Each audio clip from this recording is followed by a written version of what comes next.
In accordance with Sections 45 and 53 of the Planning Act 1990 as amended, this meeting of the Committee of Adjustment of the City of Toronto is called to order. My name is Larry Clay and I'll be chairing today's session. Panel members today are Marianne Cassette, Nadini Sankar, Jordan Alliston, and Mehdi Marizani. And the Deputy Secretary Treasurer is Simon Lamb. We acknowledge the land we are meeting on as the traditional territory of many nations, including the Mississaugas of the Credit, the Anishinaabe, the Chippewa, the Haudenosaunee, and the Wendat peoples, and is now home to many diverse First Nations, Inuit, and Métis people. We also acknowledge that Toronto is covered by Treaty 13 with the Mississaugas of the Credit.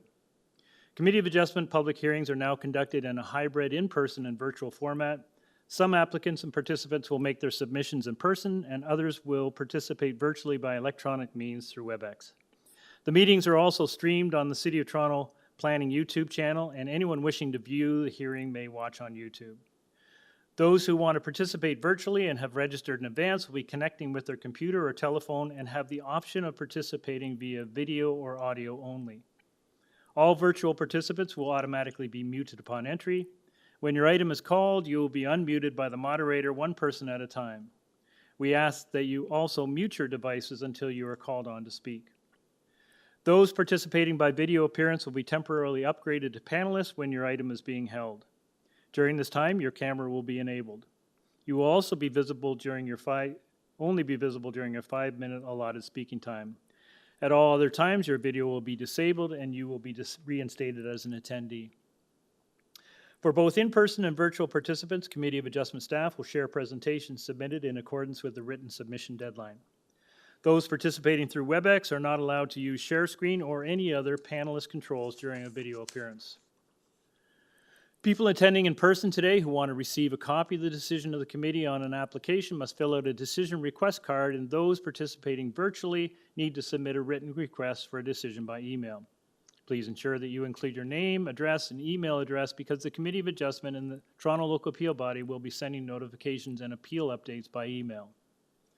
If you do not agree with the decision of the committee, you may be able to appeal the decision to the Toronto Local Appeal Body or, in some limited circumstances, to the Ontario Land Tribunal. However, the provincial government amended the Planning Act and generally removed rights of third parties to appeal Committee of Adjustment decisions. Only the applicant, the Minister of Municipal Affairs and Housing, specified persons and public bodies are permitted to appeal decisions of the Committee of Adjustment. Appeal instructions are set out at the bottom of the decision of the committee. Today, I'll call each item in the order listed on the agenda. Where an application is uncontested, the agent or applicant may proceed with their presentation if desired. When the committee does not require a presentation, applicants are to advise the chair should they wish to speak to the committee. The committee may ask questions or take the matter into committee for a decision. Each speaker, including the applicant, will be given a maximum of 5 minutes to address the committee. I'll comment when you're reaching the 5 minutes. Any presentation or other materials you wish to submit to the committee must have been emailed in advance of the hearing. Staff and committee members cannot accept materials at the hearing. When addressing the committee, please state clearly your name and address. Please remember to confine your remarks to the matters outlined in the application. The applicant or agent will proceed first and make a presentation to the committee on the application. Please note that the committee may not entertain revisions to proposals at the hearing today. The committee may decide to defer the application if substantially revised to ensure the revised application is accurate and that all those entitled to notice of the application are informed of the changes. Then individuals either in support or opposed to the application will be invited to speak. Generally, we call on the speakers in the hearing room and then those participating through WebEx.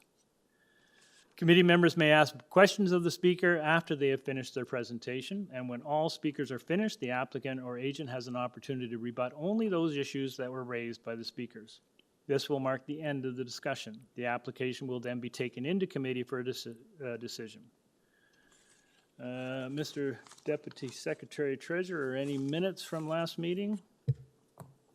Through you, Mr. Chair, we have one set of minutes to approve today. It's from our April 25th, 2024 hearing, and present was Ms. Casson and Mr. Mazyari. Great, thank you very much. Can I have a motion to approve the minutes? Ms. Casson? Yes, motion to approve the minutes. Have a seconder, please. Mehdi? All in favor? Minutes are approved. Are there any declarations of interest of staff or panel members for this morning's session? Seeing none. And Mr. Deputy Secretary Treasurer, any deferral requests for this morning's session? Through you, Mr. Chair, there are no deferral requests this morning. Thank you very much. And there are no files to be closed? That's correct, Mr. Chair. There are no files to close this morning. Thank you so much. Okay, we will start with item number 1. Item number 1 is 404 DeLoraine Avenue. This is a request for a consent to sever the existing property into 2 residential lots and construct 2 new 2-story dwellings. And part 1 will have a lot frontage of 7.62 meters and a lot area of 271.65 meters. The property will be redeveloped as the site of a new detached dwelling requiring variances of zoning bylaws. Part 2 will have a lot frontage of 7.62 meters and a lot area of 270.97 meters squared. The property will be developed as the site of a new detached dwelling requiring variances of the zoning bylaw.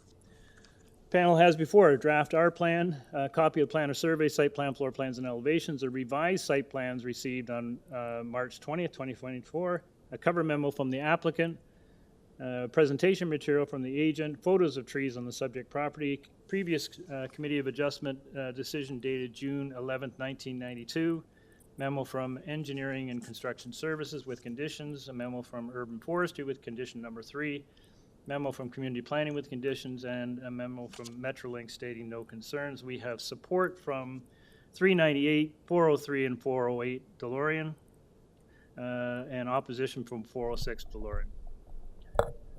And we have our agent with us. Good morning, sir. Good morning, Mr. Chairman. Arjang Behesh from Homeland at 49 Wycliffe Crescent. Okay, we probably need a presentation on this application, so Yes, you have 5 minutes, sir.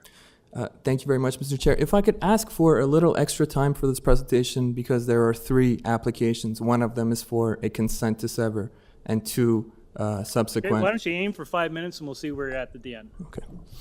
If I could please ask presentation package slide number 1 to be shown on the screen. We conducted a research for the prevailing neighborhood and found over 400 decisions which we studied and came to this chart that we have which highlights a number of approved minor variance applications.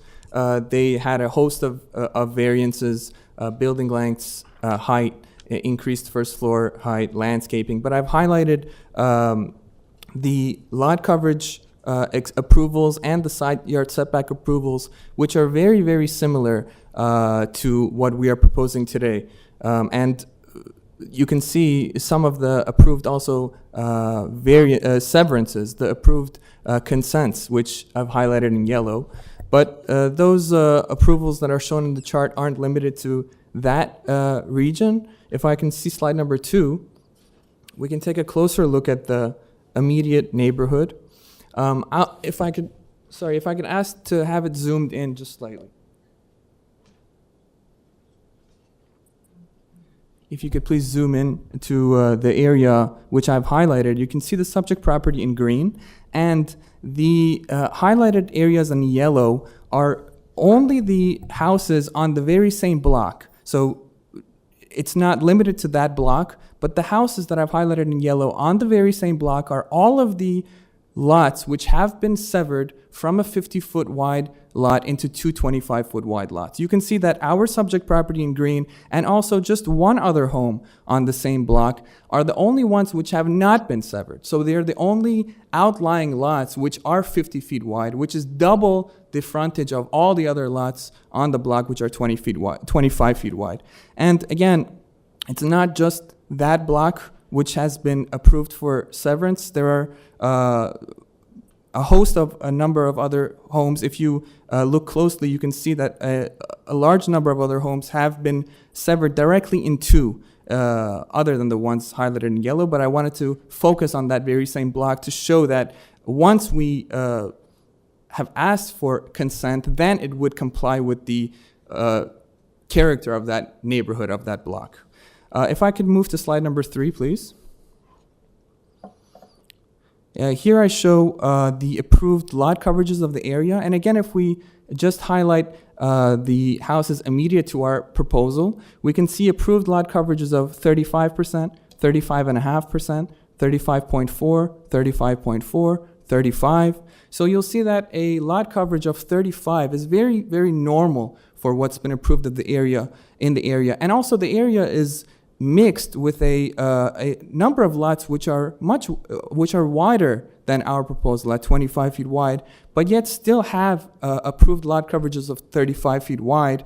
And once, and it's a mix of properties in the area, wider lots and narrower lots. And the lots which are narrower have an approved lot coverage of much higher, around 38 to 39%. In fact, the highest approved lot coverage is 39% on Elm Street, 399 Elm. If I can move to slide number 4, we'll see the approved side yard setbacks for the area. Again, I want to focus on the houses immediate to our own. We can see approved side yard setbacks of 0.6, 0.6, and instances even more of a side yard setback than ours, approved at 0.5, 0.45, 0.45, and 0.5.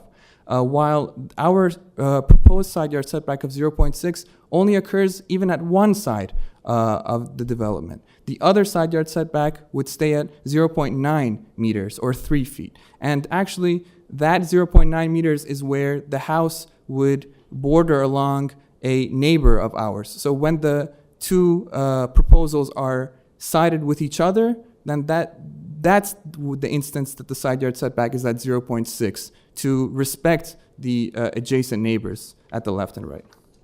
And if I can see slide number 5, please, you'll see that our proposal, even directly compared to the adjacent neighbors, which are actually much older developments, maybe 20 or 30 years old, and still the proposal is in line with those neighbors. In terms of the footprint, you can see that in the instance of the home at the east, the footprint is actually even slightly longer than our proposal. And the two variances regarding our porch coverage, you can see it's just a tiny porch highlighted in pink.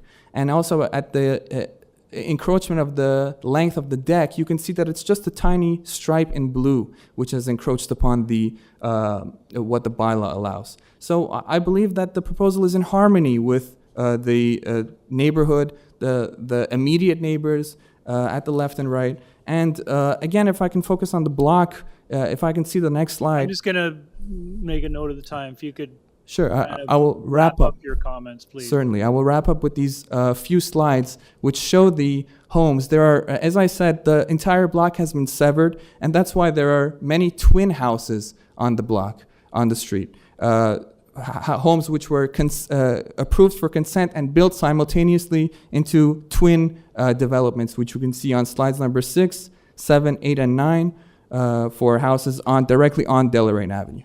Thank you very much. That's my presentation. That's great. Thank you very much. Panel, any questions? Okay, I don't think we have any questions, so thank you very much. We will take this into committee. Anyone want to share comments, observations, motion?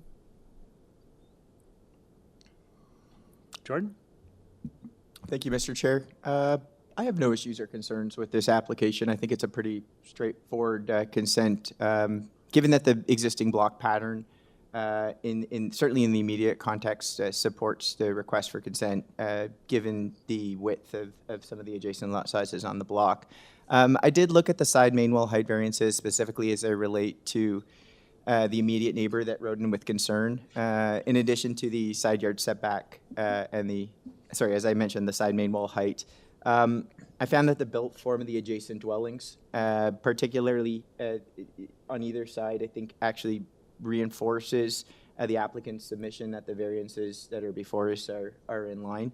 And if there's no other comments from my colleagues, I'm happy to put forth the motion. Jordan, just before you go, just draw your attention to the second floor balcony. Do you think that there might be helpful to do some screening on the sides? Yeah, I did flag that. Is that something that you might think I of? flagged it as well. I don't know what the members think. I think the members generally think that might be a good idea.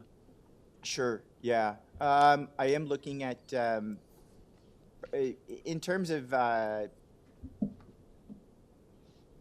mean, given the setback, I mean, we could look at privacy screening on both decks on both sides, I guess, perhaps to a height of 1.5 meters. Great.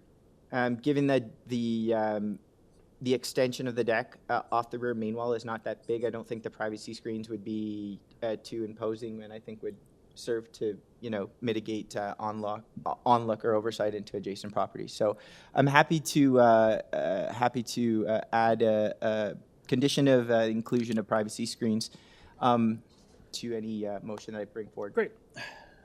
All right. Do you want to put that in a motion? Sure. Happy to bring a motion to approve the subject application with the condition of urban forestry number 3, as well as the recommendations noted in the engineering and construction services memo, as well as including the recommendations noted in the email from community planning dated May 14th, 2024. And lastly, to include privacy screening to a height of 1.5 meters on both the east and west platforms, and that relates to both of the properties that would be severed. Great. Thank you very much. Motion by Mr. Allison. Do I have a seconder? Ms. Sankar, all in favor? You have your approval, sir. Thank you very much, Mr. Chairman. Thank you, committee members. Okay. We move on to item number 2, 42 LISSOM Crescent. This is a proposal to construct a new 2-story garden suite in the rear yard of an existing single-family detached dwelling.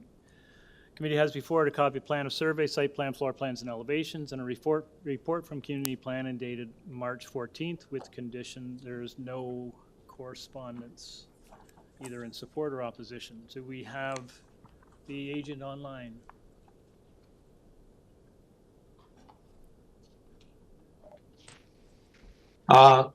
Yes, good morning, Mr. Chair, committee members. My name is Victor Gidberg. I'm an architect at Gidberg Group Inc. At 33 Belvedere Crescent, Richmond Hill. Great, thank you very much. We do have someone registered to speak on this item, so we will need a short presentation, please. Absolutely. So we are proposing garden suite at the backyard of existing dwelling, seeking a number of variances. The first variance is a slight increase in coverage from 60 square meters to 75.5 square meters. We feel that since it's a very large lot with the frontage of 60 feet and it's a deep lot, so we're maintaining all the required setbacks. We're actually exceeding side yard setbacks and setback between the existing house and the front wall of the garden suite. So we think that slight increase in the coverage is appropriate. 3 other variances, they are related to one another, number 2, 3, and 4. They're dealing with angular plane. So basically, I just want to explain why this variance, where the variance came from is the definition of angular plane is taken from the wall of the house. And we have overhangs on each side to provide proper ventilation for loft style roof on the second floor. So the encroachment into the angular plane is just an encroachment of the overhang related roof line. So we think that we're still maintaining the philosophy of angular plane. It's just make it better designed in terms of proper roof ventilation and overhangs, obviously. Variance number 5, to be honest, I don't understand this variance and I cannot comment on it because I just really don't understand. Because if projection, it said that if projection minimum setback 0.3 and maximum projection 0.9, so we're It appears that we complies with this, but the examiner nevertheless saying that proposed is encroaching 0.5 into required rear side yard setback. That's basically in short my presentation. I will be happy to answer any questions. Yeah, I know we read the comments from the staff and we in agreement with these comments. Okay, thank you very much. Panel, any questions? Mr. Chair, I have one question to the applicant. Could you confirm for variance 4, what is the projection? The variance is worded to saying that it's greater than 0.3 meters, so what is the projection? Oh, this project, no, the skylight itself does not project beyond the roof line at all. It's just because the roof itself projecting into angular plane, so that skylight is projecting the same distance. It says 0.3 meters, 1 foot. But it does not project over the roof surface. It's just because the roof line itself projecting into the angular plane. That's why skylight is projecting along with roof line. Yep, thank you. All right, thank you. Do we have Mr. Fedson?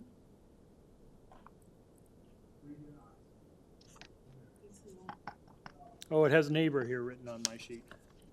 Is it neighbor?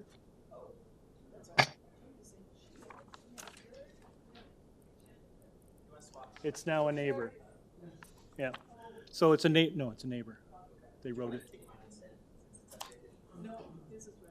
Mine's right. Do you want mine? Mr. So Chair, if the I neighbor's may. not available, is that Yeah, what you're no, Mr. Fedson's not available. He's not online, and the phone number that he used to register with is also not online. saying? Okay. We will then move on. Panel, before we go into committee, is there any further questions you have of the agent? Seeing none, we go into committee. All right. Mehdi? Yeah, thank you, Mr. Chair. I'd be happy to start. I think it's a straightforward application. I think the requested variances are minor, and it's appropriate for the subject property. It meets the 4 tests. I'd like to make a motion to approve with the condition as outlined on the planning staff report, which is the proposal to be developed in accordance with east and south elevation drawings. Okay, motion by Mr. Marziari to approve, subject to planning conditions, tying it to the elevations. Seconded by Ms. Kazan. All in favor? Unanimous. You have your approval, sir. Thank you very much. Thank you. Okay, we move on to item number 3, which is 87 Tavistock Road. This is a proposed carport and a new roof over an existing rear deck. Panel has before it a copy of survey, site plan, floor plans, and elevations, a cover letter from the agent dated March 15th, and a staff report from community planning with conditions. And there was no correspondence on this file. Do we have the agent? Morning, Chair, members of the committee. My name is Daniel Ventruzzo, Frank Bandera Architect's Office. We are the authorized agents on record for this application. Okay, just hang on a sec, sir. Panel, do you need a presentation on this one? I think this is fairly straightforward. Okay, sir. Panel has read all the material. We're comfortable with the application. Is there anything you'd like to share with us before we take it into committee for a decision? No, I think it's pretty straightforward. Okay, thank you. All right, we're in committee. Panel, anyone want to move a motion on this one?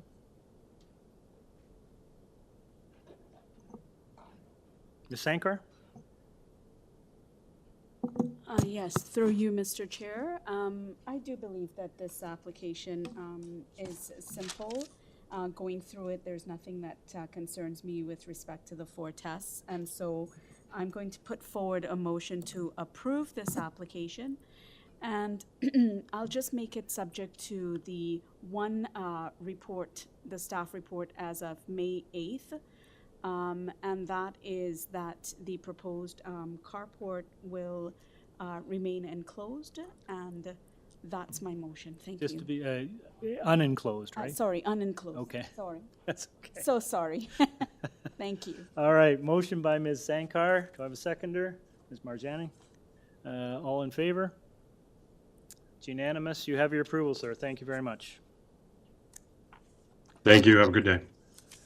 All right, move on to item number 4. 186 Coldstream Ave. This is an application to construct a new 3-story detached dwelling. Committee has before it a copy of survey, site plan, floor plans, and elevations, presentation materials from the agent, an arborist report from Lakeshore Tree Services, staff report from Community Planning recommending modifying variance number 8, a report from Urban Forestry, and a memo from Transportation Services with conditions. We have correspondence in support, 4 form letters from 172, 185, and 192 Coldstream. Do we have the agent? Good morning, Mr. Chair. Last name is Bronskill, Bronskill. First initial D for David. I'm here as agent for the applicant. My address is 333 Bay Street, Suite 3400, Toronto, Ontario. Thank you, Mr. Bronskill. You have seen transportation report asking for a deferral on this application? Yeah, I can speak to that, sir, on the merits. We'd prefer to proceed today. There's reasons that our client is requesting that increased driveway width that I can outline in submissions, and we've got a suggested condition maybe to mitigate the concern of transportation. All right, then. You have 5 minutes, sir. Thank you, sir. I wanted to note just 2 things at the outset, Mr. Chair. Formally, variance 8, which is shown on the public notice. Proposed height of the ancillary structure is 4.78 meters. As you noted, there's a planning staff report indicating that that height should be 4.25 meters.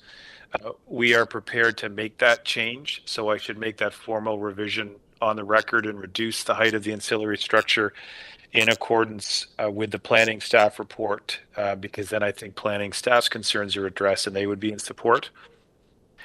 The second thing, Mr. Chair, is, and I recognize this is late, there is a letter of or email of support or agreement from Ms. Goldhar, who lives immediately next door. She had provided a letter of concern. She's at 184 Coldstream.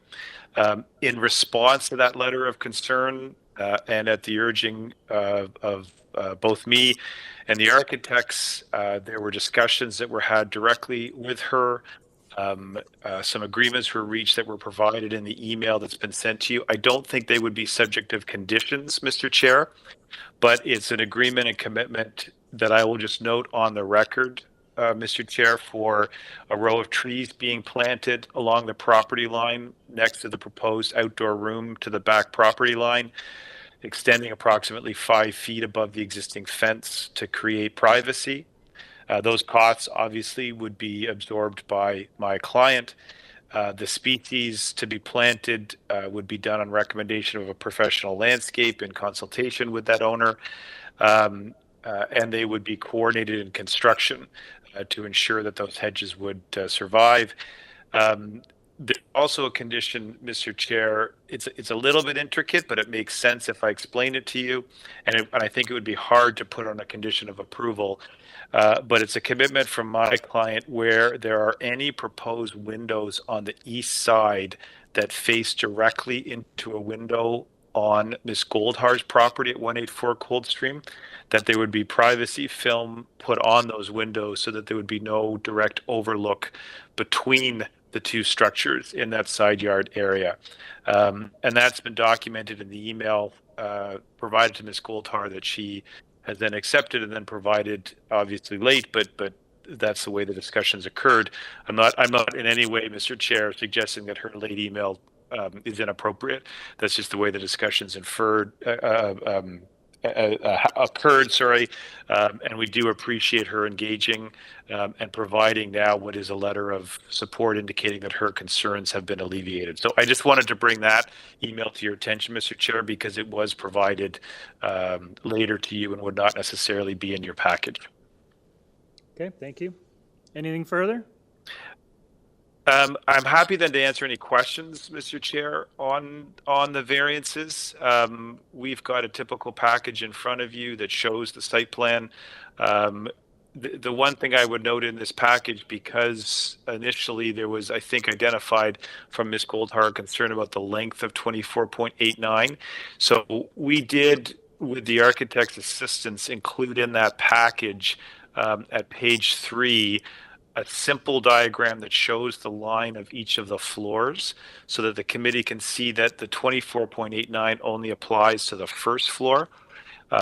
The second floor portion and the third floor portion are then shown. The second floor is 19.5 meters from extending to the sort of bump out at the back. The third floor is only about 16.66 meters. So the 24.89 is really only to the first floor. So I just wanted to flag that for you, Mr. Chair. On the driveway, it is something our clients would like to achieve. One of our clients has accessibility issues. The intention is to have the wider driveway to allow a wheelchair to access a vehicle in the front, in the driveway area. There's no landscaping variance. Sometimes the concern related to driveways is having too much paving. I did look at the street on Google Earth, and there are, frankly, wider driveways and more paving than what our client's proposing. But maybe a condition related to permeable paving for this driveway would help in terms of alleviating any stormwater concerns. Again, we don't have a landscaping variance before the committee, but if there's a desire to ensure appropriate infiltration, we checked and the permeable paving can be achieved while still allowing for accessibility. Thank you, Mr. Chair. I'm happy to answer any questions. Okay, thank you. Do we have Mr. Stahl on the line? Mr. Chair, neither one of the deputants that registered are present. Have we tried to reach Mr. Stahl? Okay, hang on a second. In the meantime, panel, do we have any questions? Betty? Through you, Mr. Chair, I have a question from the applicant. I see there is a single garage, integrated garage for the house. So the driveway width is accommodating 2 cars. Is the intention to park 2 cars on the driveway or 1 car? Because it's about 6. I think the intention. Yep. Yes, sorry to interrupt you. The intention would be that you could have a car parked in front. It's not necessarily to have 2 cars. The width relates to being able to have the car tucked over to what would be, sorry, I'm directionally challenged here, the west side, because north on the site plan's facing up. So the ability is to have the car parked over to be able to have a wheelchair on the east side of the driveway access up to the side of the house and be able to come in that way without having to do any other maneuverings or bring the car out into the street to the end of the path, etc. It's intended so that any access into and out of vehicles can occur on the driveway and not anywhere else.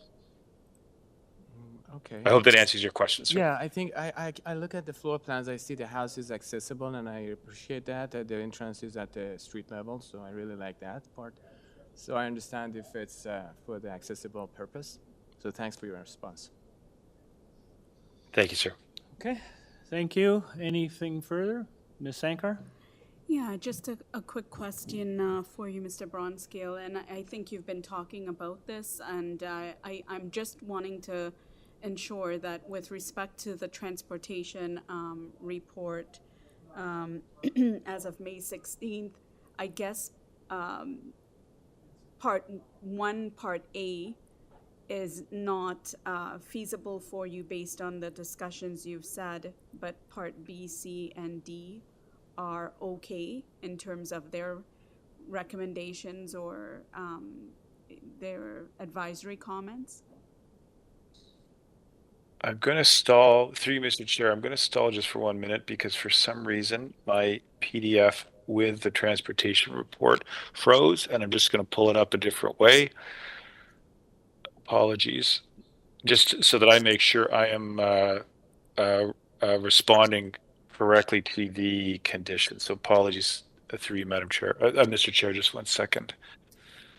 And I guess while you're going through that, maybe I can just sort of read it out loud, that they're saying defer the application. We haven't done that, but they wanted a submission of a revised site plan that demonstrates, at least to them, that the driveway width be reduced from 5.94 to 4.73 meters in the entire length.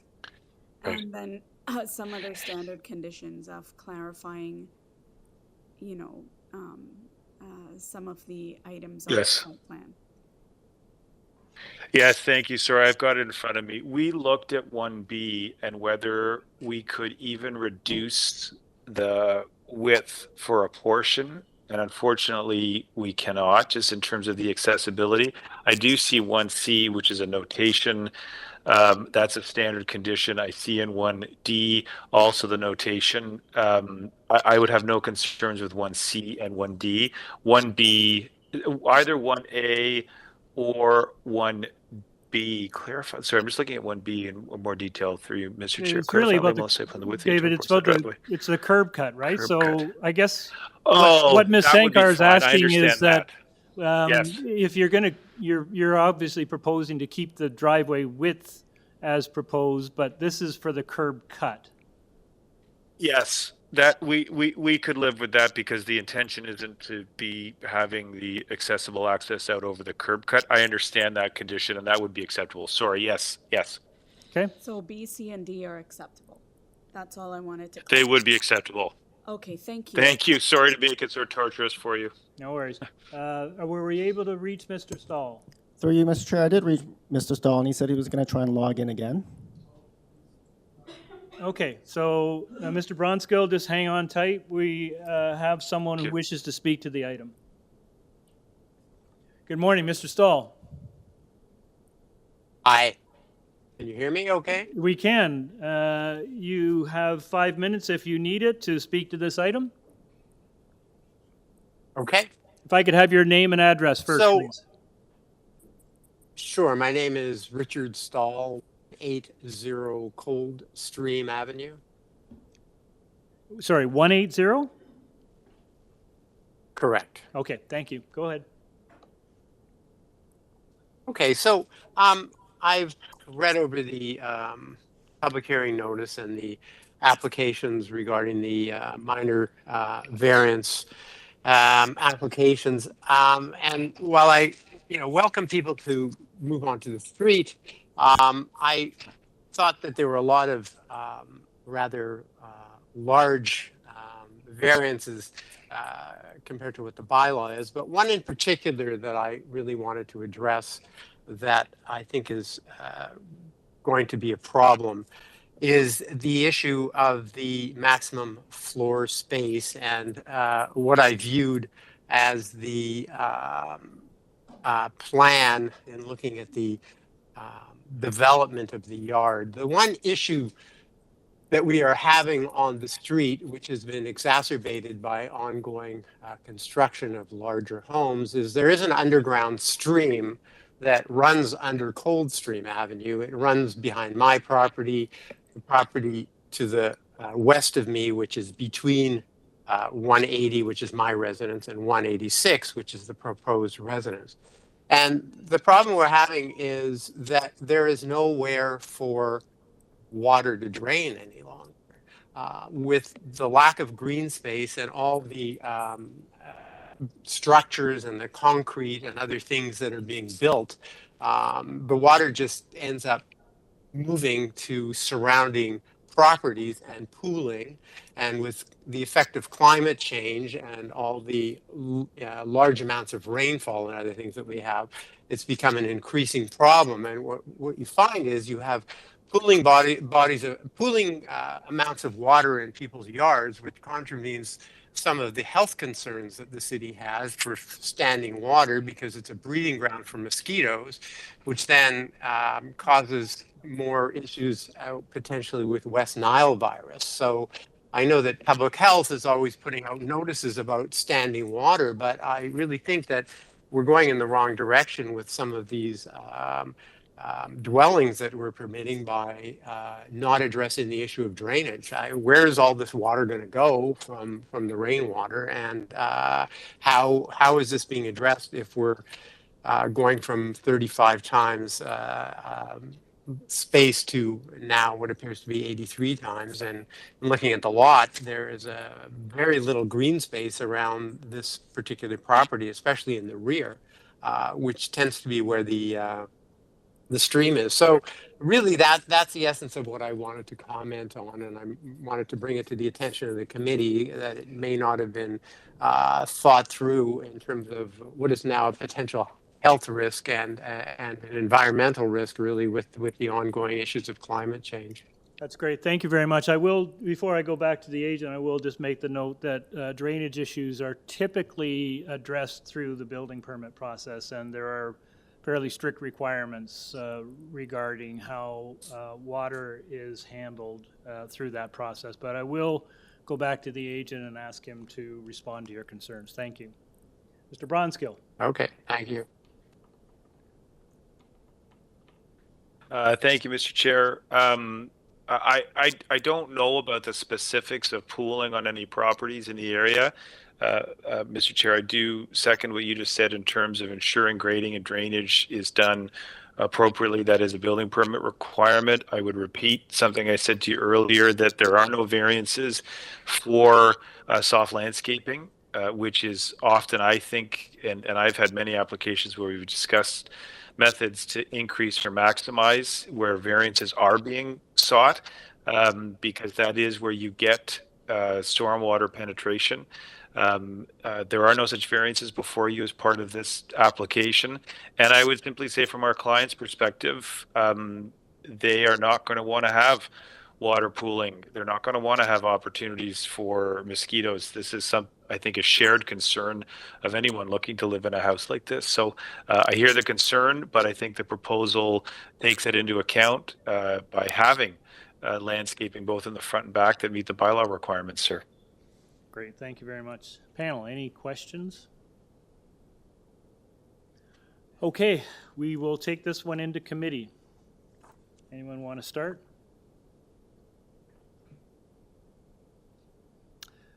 Nadini. Yeah, thank you, Mr. Chair.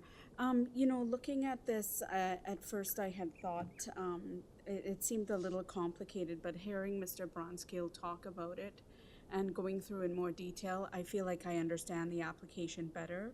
There was some confusing parts that I didn't know, and I wanted to ask committee if you would, you know, there were some things mentioned by Mr. Bronskill about talking to a neighbor and making some outside of committee promises, which were not evident or anything within the body of what I reviewed, and that is the east side film or opaque screening on all of the windows, you know, and just clarification that he did indeed change variance 8 to reduce to 4.25 meters.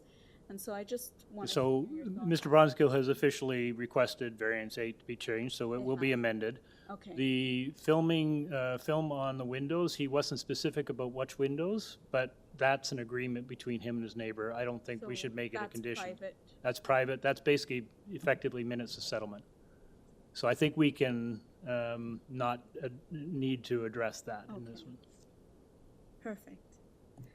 Okay. So Jordan, did you want to add something? I just had a little bit of concern with respect to the comments that came from transportation, that sort of reinforced where my concern was coming from, and that's with respect to variance number 2 for the driveway width. And the reason is because the driveway in this case, I mean, the driveway width that's proposed, you're looking at about at 5.94, I believe is the requested, is really, you know, to my colleagues' comment earlier, really is a double width driveway. And I think that condition is worsened by the fact that the driveway is brought all the way up to the side property line, which is not, I don't think, I'm having some trouble with that fourth test of desirability, because in that case, if we permit a wider driveway and we permit this condition right up against a property line, we have to consider that, you know, if an adjacent neighbor wants to put in a driveway directly adjacent, you're going to have this very wide stretch of hardscaping off of the street, potentially a double curb cut. So it would be nice, I think, I would agree actually with transportation planning that the driveway width variance is the driveway width, actually, frankly, I think should be reduced,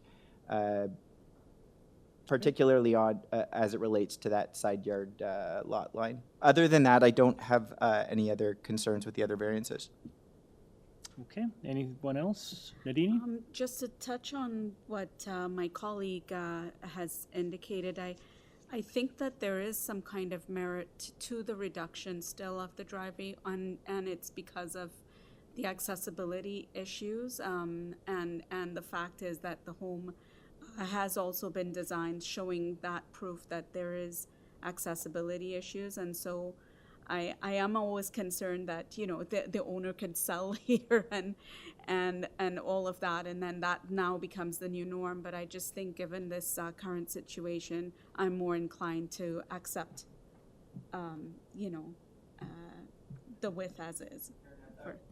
What accessibility issues? Like, I didn't flag any accessibility issues with respect to the. Yeah, he did, and I think the agent indicated that it's wheelchair access.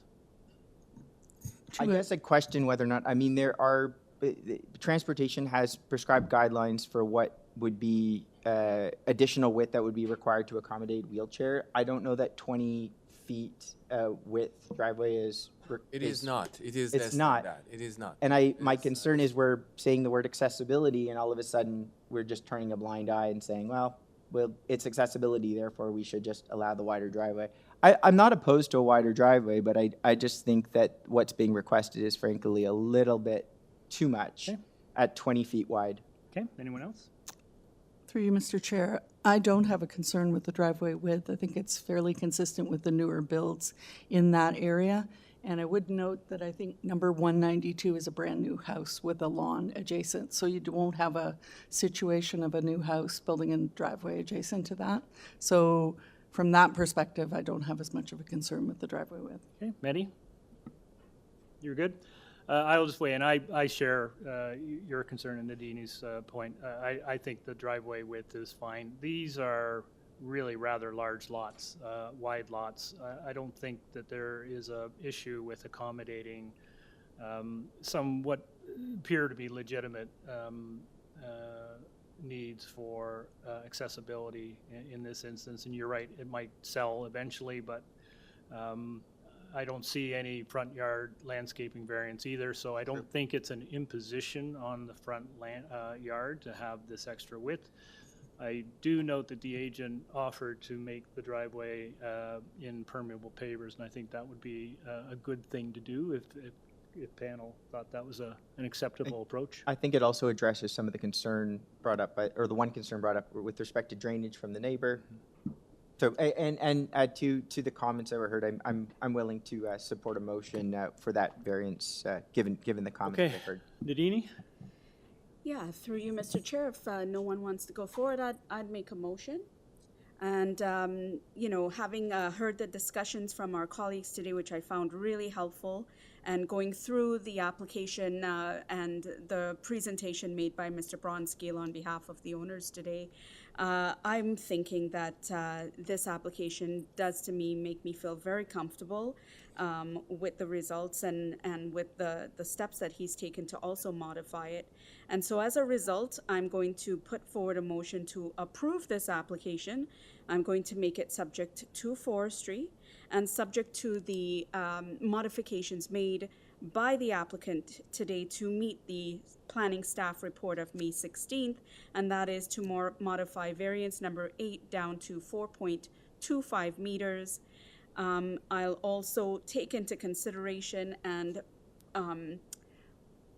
put this subject to the transportation memo of May 16th, but only to recommendation number 1, parts B, C, and D, and also making the driveway permeable, use of permeable pavers as per the request of or the suggestion of the applicant or the agent, and given the letters of support as well and his attempts to, you know, rectify the issues brought forward by that one neighbor, I feel that's my motion, and I think it'll work.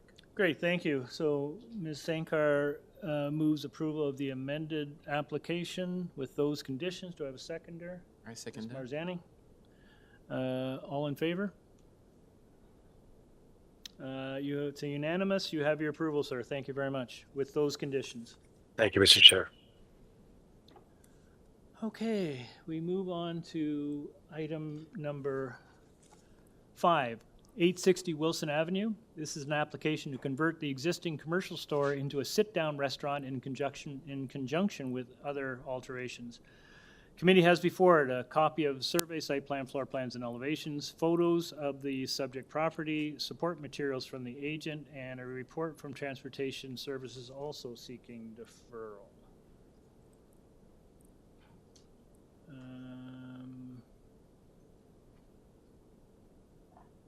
Is it a deferral? It's a deferral? I have deferral, okay. Just double checking, it's 2 deferrals in a row, so thought maybe I transposed. All right, there is also correspondence in opposition from 842 and 846 Wilson Avenue. So do we have the agent? Good morning, Mr. Chair. Good morning, committee. Mr. Benkowski, name and address, please, for the record. Jonathan Benskowski, 301 Keewatin Avenue. Okay, we do have someone registered to speak on this item, so could you give us a short presentation, please?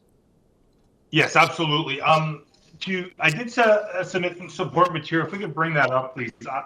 I'm quite surprised by the request for a deferral from transportation, given the site context, where it is, and what the proposal is for. So what I've given you is essentially just the OP designation of mixed-use areas and kind of what the role and goal of these mixed-use areas are to achieve. So I just highlighted the opening sentence of the mixed-use areas, which essentially says the mixed-use areas to achieve a multitude of planning objectives by combining a broad array of residential uses, office, retail and services, institutions, entertainment, recreation, cultural activities, and parks and open spaces. If we could continue on to the next page, there also are development criteria that go hand in hand with these statements. We often refer to the 4.15 neighborhoods designations, but much like that, there's also policies for these mixed-use areas. And again, policy number 2 states that in mixed-use areas, development will create a balance of high-quality commercial, residential, institutional, and open space uses that reduces automobile dependency and meets the needs of the local community. Now, if we can continue on to the last page, what I've given you here is both the zoning bylaw as well as the official plan designates streets as major. Now, what that does is that triggers, it's just the last page, it would be a screenshot I submitted of the zoning bylaw, correct? Yes, if we could zoom out. Both the zoning bylaw and the official plan designate this portion of Wilson as a major street. This portion of Wilson is exclusively commercial uses.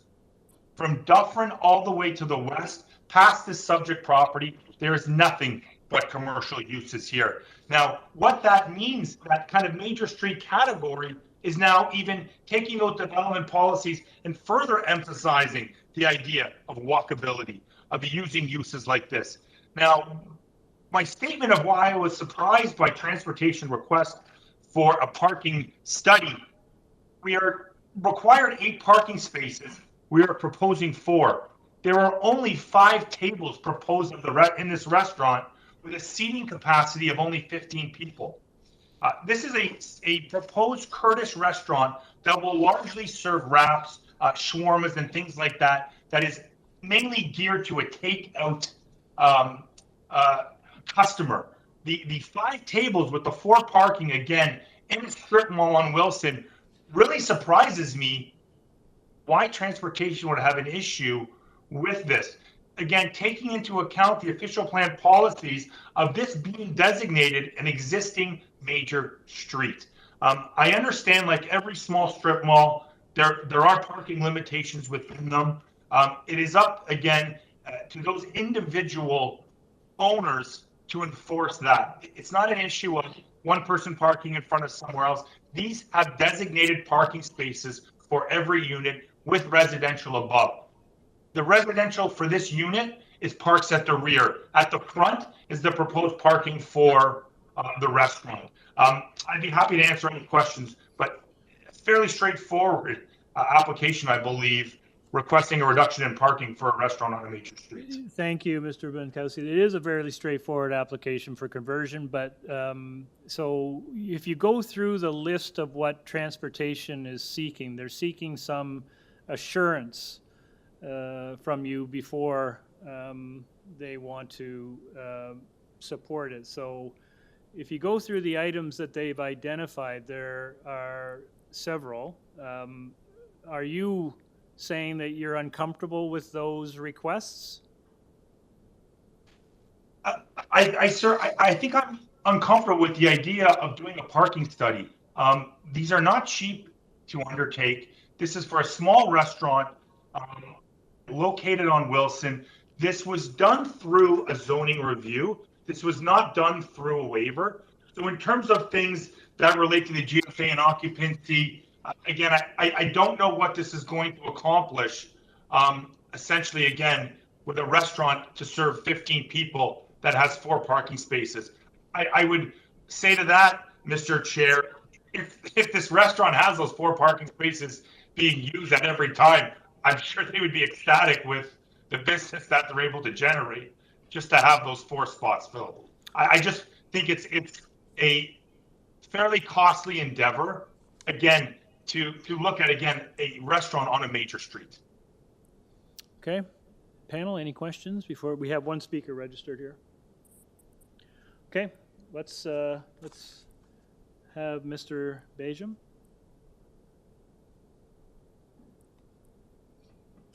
Hi, good morning. I couldn't hear. Are you asking for Noor Jahan? Hi, if you could give us your address, please. Yep, so I'm at 846 Wilson Avenue. I'm the property owner along with my sister, which is a few doors down the property at 860 Wilson Avenue. Okay, you have 5 minutes.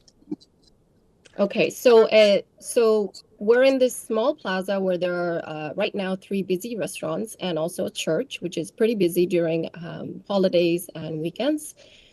So there are apartments above the restaurants and stores within this plaza. There are tenants that reside above these stores and restaurants. They have cars, and it is not unusual for them to park in front, especially when customers' cars flood the area at the back of the plaza, although they're not supposed to. So clearly I oppose the minor variance application made by 860 Wilson Avenue. So my big issue is related to parking availability within this plaza. Since the time I have received the letter from the city, I have been recording the state of the parking lot just for proof through pictures during different times of the day. And really, it isn't hard to show how crowded this area can get with cars. And I'm happy to share these photos if needed. So for about 20 years, there were only 2 restaurants operating in this plaza. And with this setup, the parking lot was already pretty busy.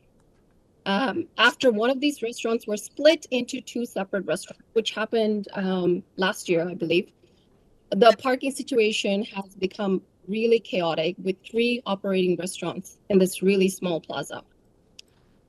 People are parking pretty much anywhere during peak hours, which is lunch hours and then dinner hours. And also now morning, because one of the restaurants is open at 6 a.m. There aren't enough space for customers, business owners, and tenants. And the peak hours range that is wider on Fridays and weekends. So it is more out of control during those times. I just happen to live right above the plaza, the property I own. The cars that are parked right beside the sidewalk, I mean, they're not supposed to be parked there. It is not unusual for these cars to partially block the sidewalk where the pedestrians walk.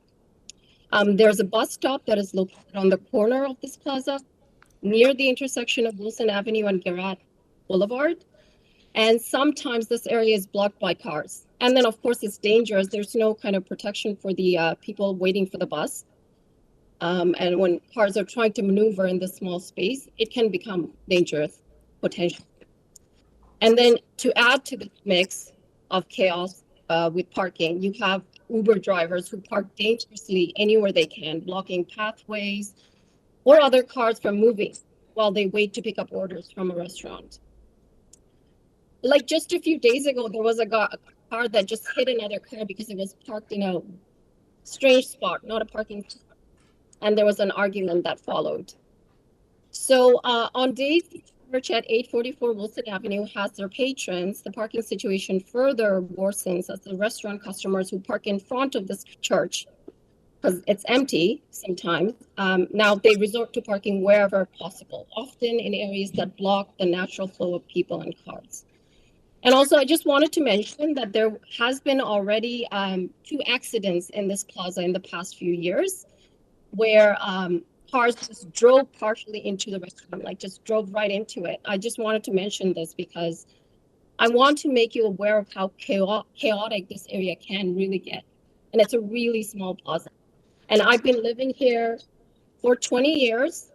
My parents own this property, and then now I have it.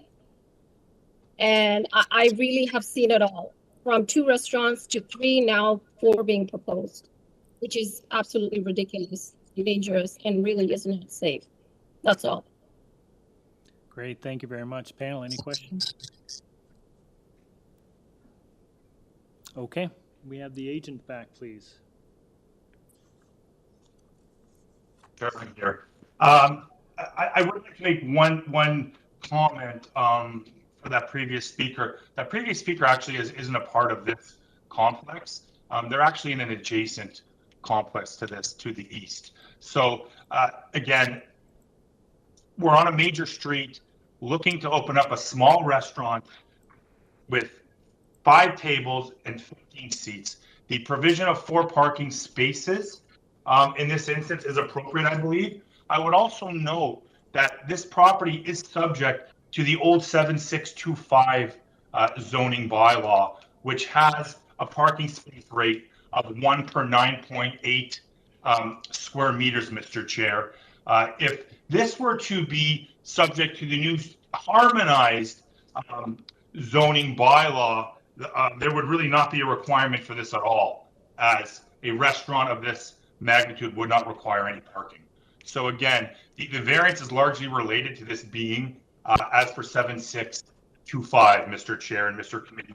In terms of safety, I can't really speak much to that other than what we're proposing. Again, as you can see from the site plan here, are compliant spaces in terms of width, depth, as well as the aisle widths. I can't control where people park. Again, based on this being the 7625, almost any use that would be proposed here, other than a continuation of exactly what was there, would trigger a minor variance. Thank you. Jonathan, I just want to be clear. I think make sure I didn't mishear. Did you say 5 spaces or 4? 4. You said, okay, I thought I heard 5. Just wanted to be clear. Thank you. For the 5th, Mr. Chair, is for the residential. Right. Okay. Panel, any questions? All right, let's take it into committee. Thoughts or comments? Who wants to start? Mr. Chair, I'll start. I'm familiar with this area. I know the congestion that can happen in this area as well. There's no on-street parking on Wilson Avenue, which makes it really difficult for people in the neighborhood. So then it spills either onto the side streets, which is not necessarily a bad thing, but generally people want to park in the plazas and they block people. I've experienced it in some of the similar adjacent plazas. So I think in this case, Transportation Services requesting some sort of justification is appropriate.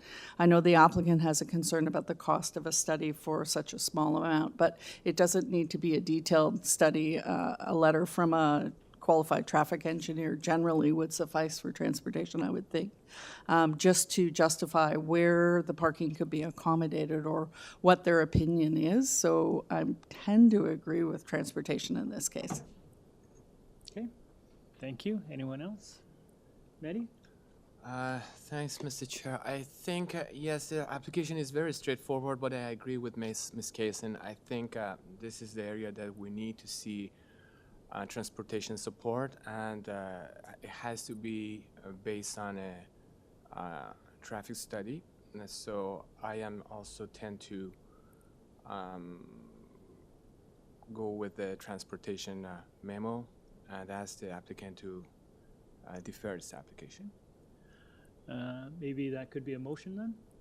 I'm ready if Okay. that can be Take acceptable it as a on. motion.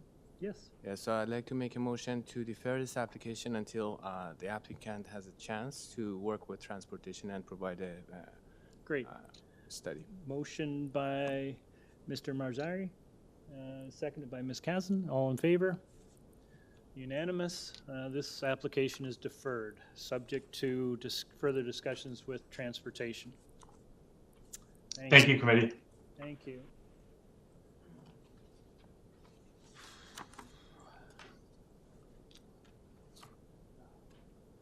Okay, we move on to item number 6, 219 Betty Ann Drive. This is an application to construct a new 3-story detached dwelling.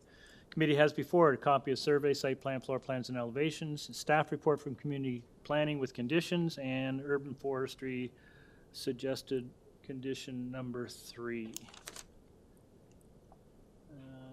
Panel, do you need a presentation on it? You would like a presentation? Okay. We have the agent, please. Good morning, we Mr. have- Chair, we members have of the someone committee. Registered to speak, pardon me. I'm sorry. Ali Shakiri, 326 Shepherd Avenue East. Okay. Good morning. Good morning. You have 5 minutes, sir, to give us a presentation, please. Sure. It's a few variances we're requesting here, very similar and precedented in the area, and we've been in contact with the planning department, and they requested the condition which we are accepting. Also, we have seen the report from the forestry, and we accept their conditions too. Actually, there's one condition. Other than that, I'd be happy to answer any question. Thank you. All right, panel, any questions? Jordan? Perhaps I'd just like to hear a little bit from the applicant with respect to the variances number 4, 5, 6, and 7. I'd noted that the applicant did note that there was some precedent in the area. If they could speak to that and maybe include some examples, that would be helpful for me. Sure. The number 4 and number 7 sort of related to each other. There is a 3-story, and then there is the additional building height. That was actually the subject of the dialogue with the planning department. And if we go to my support material, the reason this house is a 3-story is because of the basement. I have some support material if staff can display that. So if we go to graph B, and that so the floor of the basement, if it was deeper, then we wouldn't have had that 3-story variance. So we have brought the basement a little bit closer to the grade, and that would help with many aspects, such as like it's going to become less expensive and less steps, less hazardous, more energy efficient. And it helps us with the drainage of the property, like the sewer and the sanitary system. So it is not contributing to the building height, except that if we go to page A, the first page, only the front portion of the building, that highlighted red area, is over the 10-meter height. The rest of the building is in compliance. The back of the building, majority of it. So that's why actually planning department accepted these 2 variances. and requested to tie, I think, one or two of the elevations, which we accepted and we find it reasonable. And as for number 5 and 6, if we go to page C, there is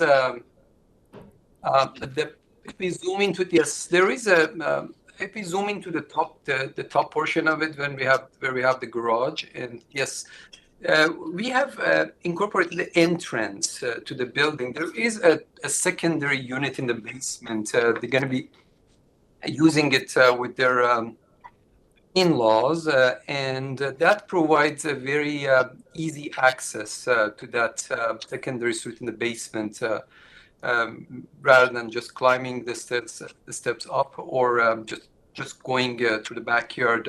So in order to have that, we had to actually raise the front porch and the entrance. That's it. Design-wise, that was the reason for it. Having said that, if you look at the other page, the page next, the page I think number E or F, there is a front elevation of the building. So that porch, yeah, that's you went past it. Yes, that's that. You know, I mean, if, let's say we didn't have that variance, only the front door of the house would be taller, and it wouldn't impact the overall building mass, while we're just lifting that front porch, which provides that access to the secondary unit and the mudroom in the basement, as I explained. So with regards to comparables, if we go to comparables, we've searched the area since you know, it's been under development for a long time, and there are some highlighted figures, like for example number 216 Berian. If we turn page, where I highlighted in green, particularly, yes, you went past it. That house has a 176. This is the second one. There was another one before this for 180. And if we can turn page to the other pages, and we also looked at the other streets. Yeah, this is another case on Berian. Yeah, 189.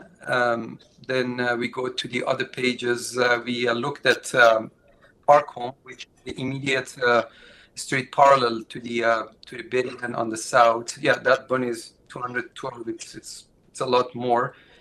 We saw other instances on Parkhome, 233 centimeters. Parkhome again 223. Ellerslie is the house, the immediate parallel street on the north, 185. So the planning didn't have any concern about this. The only issue they had was with combination of the height and the 3-story, which we addressed it, and they asked for that tying the side elevation. And other than that, I think we tried our best to not create any sort of misfitting a house in the neighborhood. This is very similar to the many other developments in the area. Thank you.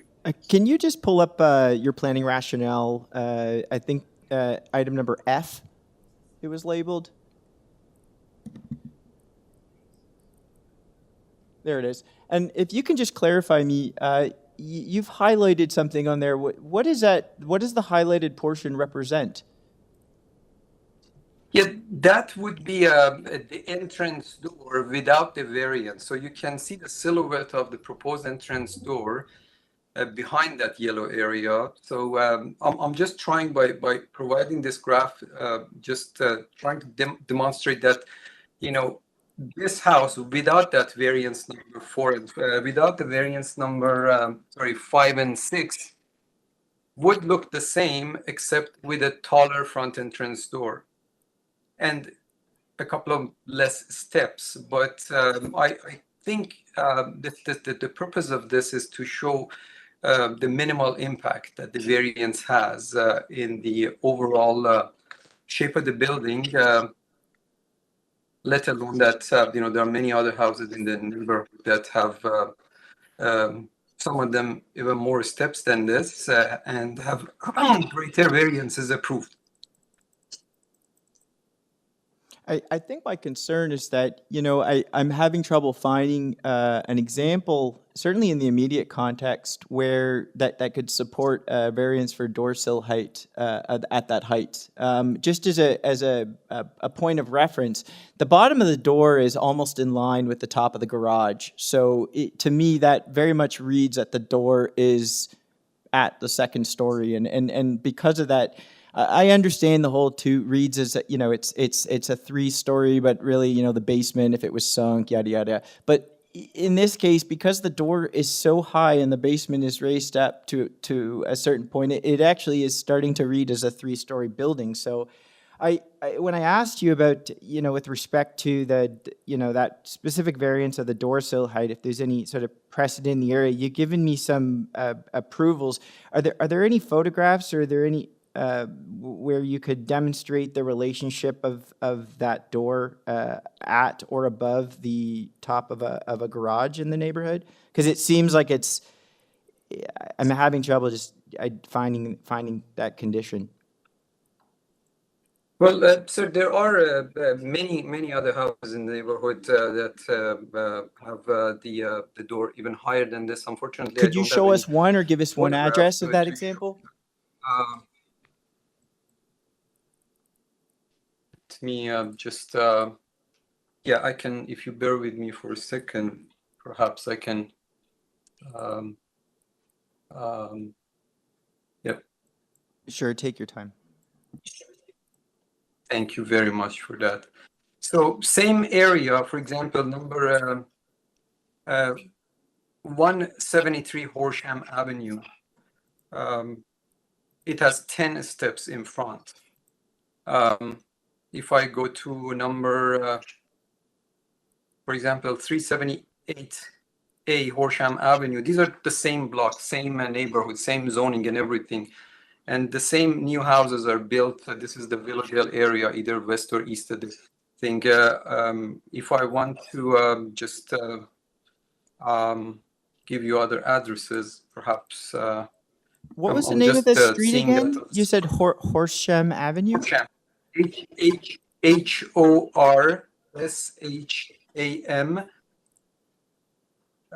Horsham Avenue number 230, for example, has 10 steps. And, I pulled this out from the support material I submitted for another case just maybe a couple of weeks ago. That's why, because you asked, I had to just find something quickly. There is, for example, 174 Horsham Avenue. That has 11 steps. It's not, I've been working in this area particularly for a long time, and I would say that this is not setting a precedent. And that the planning, the comparables that is submitted shows even greater than that on Parkhome. And again, my reason to do that is to gain that access for the elderly in-laws that they have, so they can easily access, just with 4 steps going down, they can access their space. So in overall, I don't think if it's creating a different kind of house for the neighborhood, the planning had no concern about it. I have submitted some evidence on Berrien and the other streets and the addresses that have shown. I just came across number 89 Horsham Avenue. This one, perhaps you can see, it has 13 steps. So the main entrance door goes entirely above the garage. Sorry, sir, I'm interrupting here. I'm just going to draw this line of questioning to conclude, because I think you've answered the question that the member had posed. We do have someone standing by to speak, do we?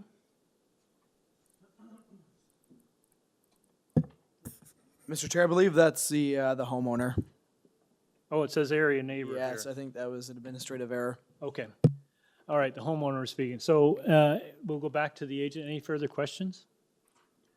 I have one. I was listening to your discussion, and I thought I picked up on you mentioning a secondary suite. Is there a secondary? Yes, there is one in the base. Because your Yes, there is a. your plans refer to this as a single-family dwelling.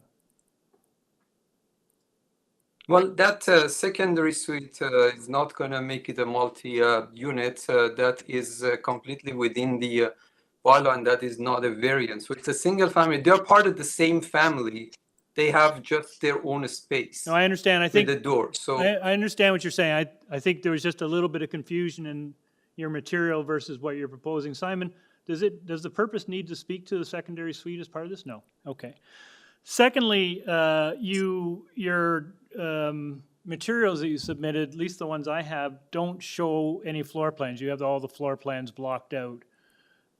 So there is a deck off the rear. What room is that serving? First of all, sir, on my support material, I have submitted the floor plans now so that the panel can see. But on the Does anyone have back, no. Sorry, excuse me, sir.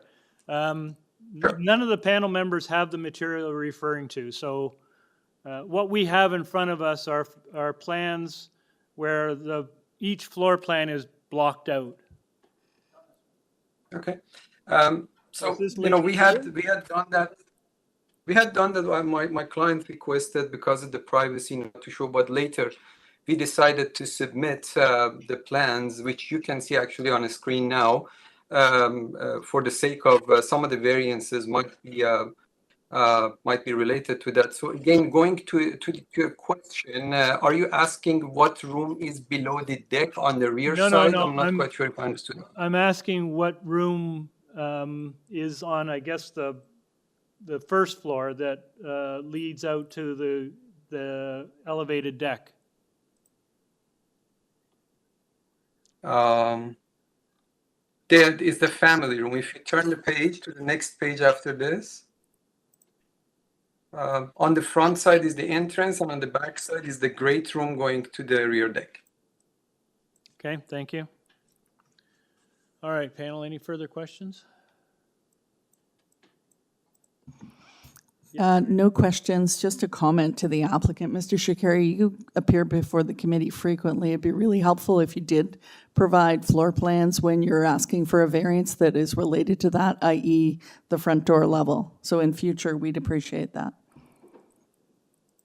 I will keep that in mind, ma'am. Thank you. Simon, just for this was late material that was submitted, or wasn't part of our package?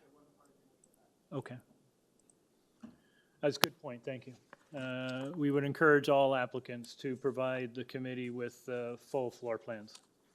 All right, let's take this into committee. Anyone wish to start? Jordan? I have some concerns with this one, particularly with respect to the variances 4, 5, 6, and 7.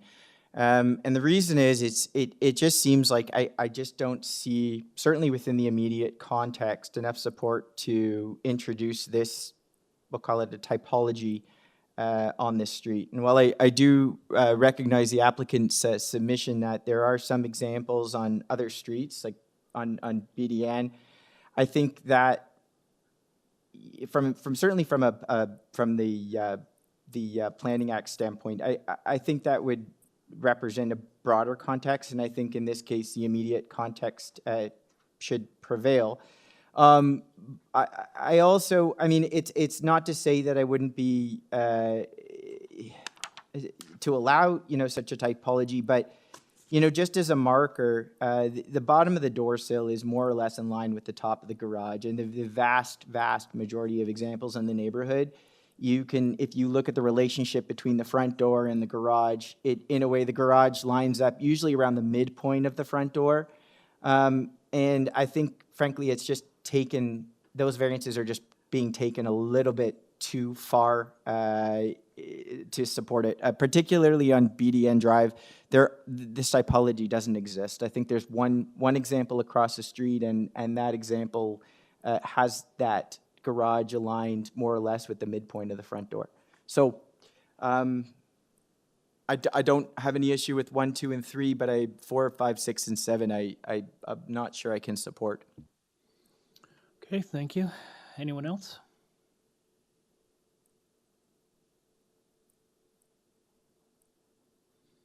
All this way, I understand your point, Jordan.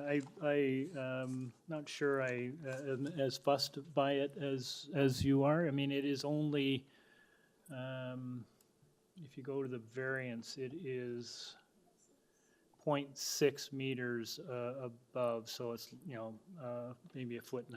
So I did go up and down, is it Betty Ann? I thought it was Betty Ann. It's Betty Ann. Yeah, so okay, I thought I had it wrong. I went up and down, and there are several what look like integrated garages and elevated, and while not as high as this one, kind of in the same ballpark. So I understand your point entirely. I'm not as fussed about it, and the variances overall. There are a lot of them, but I think cumulatively they are relatively minor. The height is less than 1 meter above permitted, and that does speak to your point about the elevated front door, but I'm not as fussed by it, so I'll just leave that there. And if anyone else has any comments? None? Then I'll look to a member for a motion.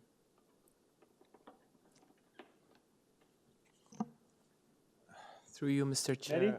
Yeah, I'd be happy to make a motion. I'm not a big fan of this raised entrance and also main floor, but for this case, I think it's very common, and I'd rather to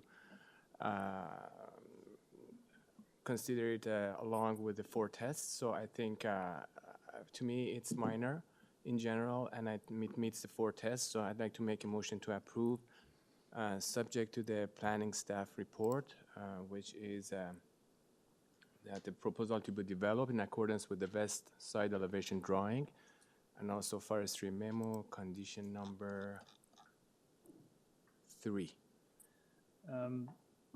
Thank you. Friendly suggestion. I do note that the rear deck is quite elevated. I wonder. Yes, I would be happy also to include a privacy screen up to 5 feet on both sides. 1.5 meters. Yes, 1.5. Okay, great. Motion by Mr. Marzari to approve with those conditions. Do I have a seconder? Ms. Beck Sankar, sorry. All in favor? Opposed? Mr. Allison is opposed. The application is approved with those conditions. Thank you very much. Mr. Chair, Thanks would you so like much. to take a short break? Sure. 10 minutes? Okay, we will take a 10-minute break. Thank you.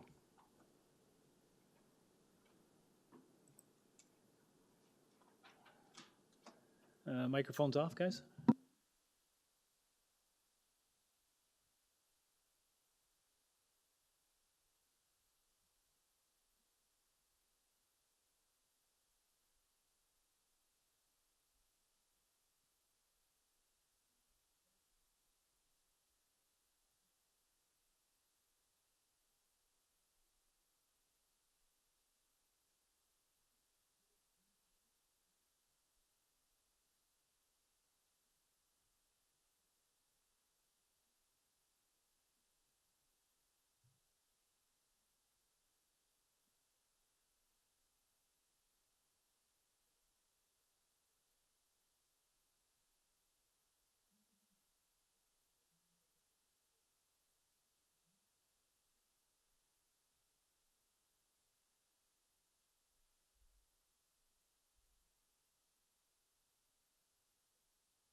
All right, we resume with item number 7, 21 Truman Road.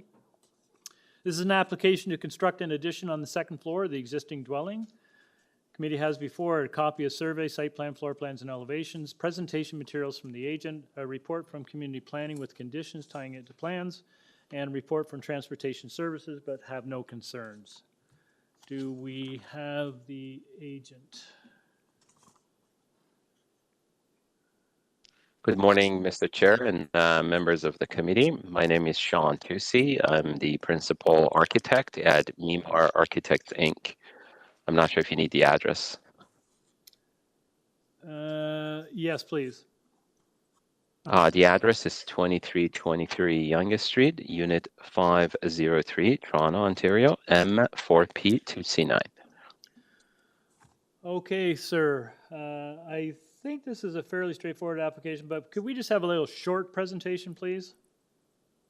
Absolutely. Mr. Chair, we're trying to solve two challenges with this proposal for our clients that are senior citizens, and they are both related to their health issue that they have, and they want to stay in the house that they have been for 25 years. So they both have issue in going up and down. They're in their 80s, up and down the stairs.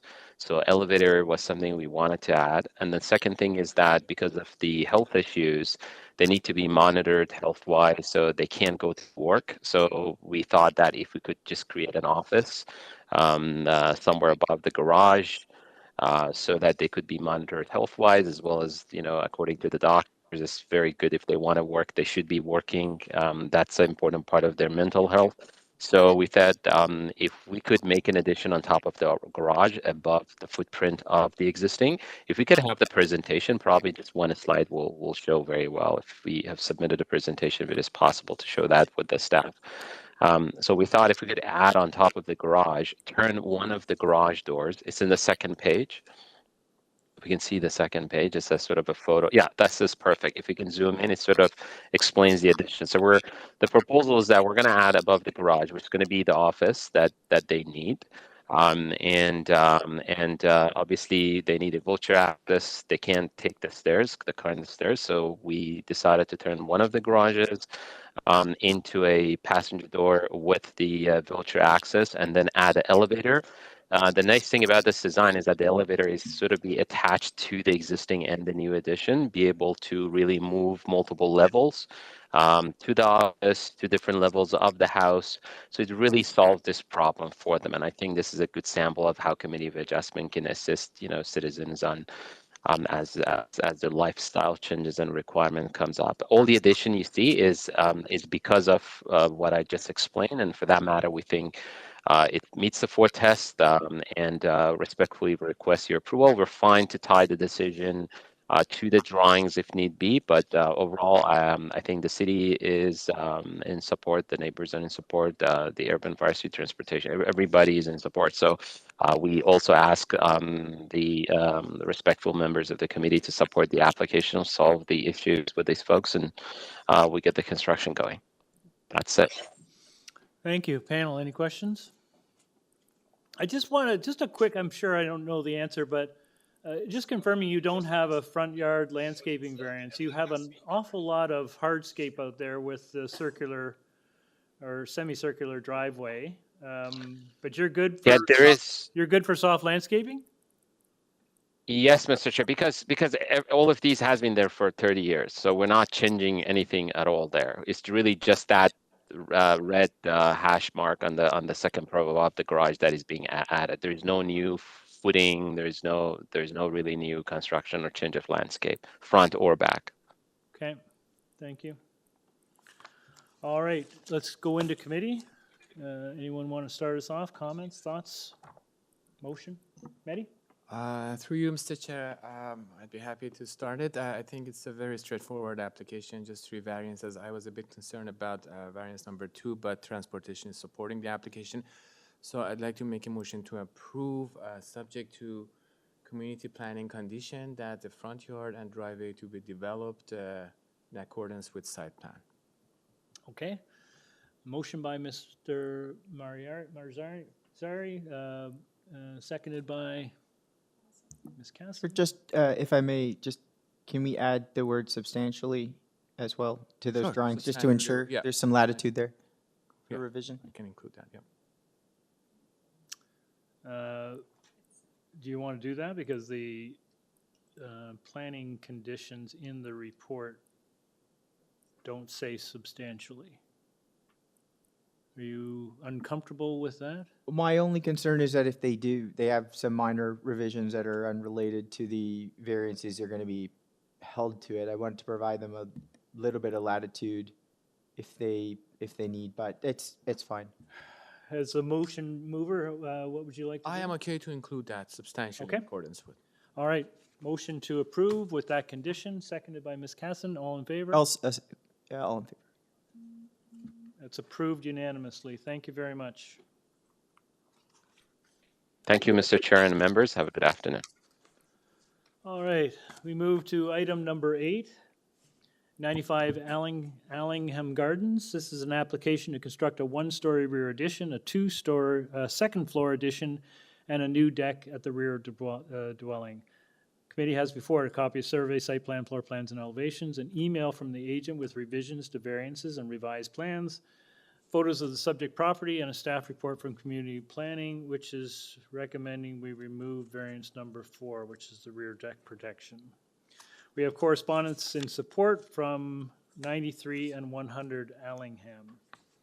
Do we have the agent? Yes, good afternoon. I'm Drew Laszlo, agent for the owner. My address is 193 Rowe Avenue. Okay, can we just go through, just to make sure committee, we're clear about what variances that you have and are changing? If I could ask you just to walk us through the public notice variances and confirm or change what you're proposing. Yes, the proposed variance number 4, I'm eliminating altogether. So 1, 2, and 3 stay the As same? per this, correct. Okay, and 4 you're changing from what to what? Eliminating it altogether. You're eliminating, okay? And that lines up with community planning's recommendation. Correct. Okay. All right, panel, do we need a presentation on this one? I think we're probably okay. Sir, we don't need a presentation. We've read all the material. We're comfortable with what we have. Is there anything you would like to share with us before we take it into committee? No, if the committee doesn't have any questions, I'm good. Thank you. Okay, panel, any questions? No questions. Okay, let's take it into committee. Mr. Chair, I'm happy to. Ms. Yeah. Casson? If there are no other comments from the panel, I'm happy to move a motion to approve this application. I think it's minor in nature, meets the 4 tests. The application as amended, eliminating variance 4. No forestry conditions, so my motion stands. Okay, motion to approve by Ms. Casson, seconded by Ms. Sankar. All in favor? Unanimous, you have your approval. Thank you. Thank you. Okay, we moved to item number 9, 68 Langholm Drive. This is an application to construct a covered front porch and a rear deck. Committee has before it a copy of survey, site plan, floor plans, and elevations.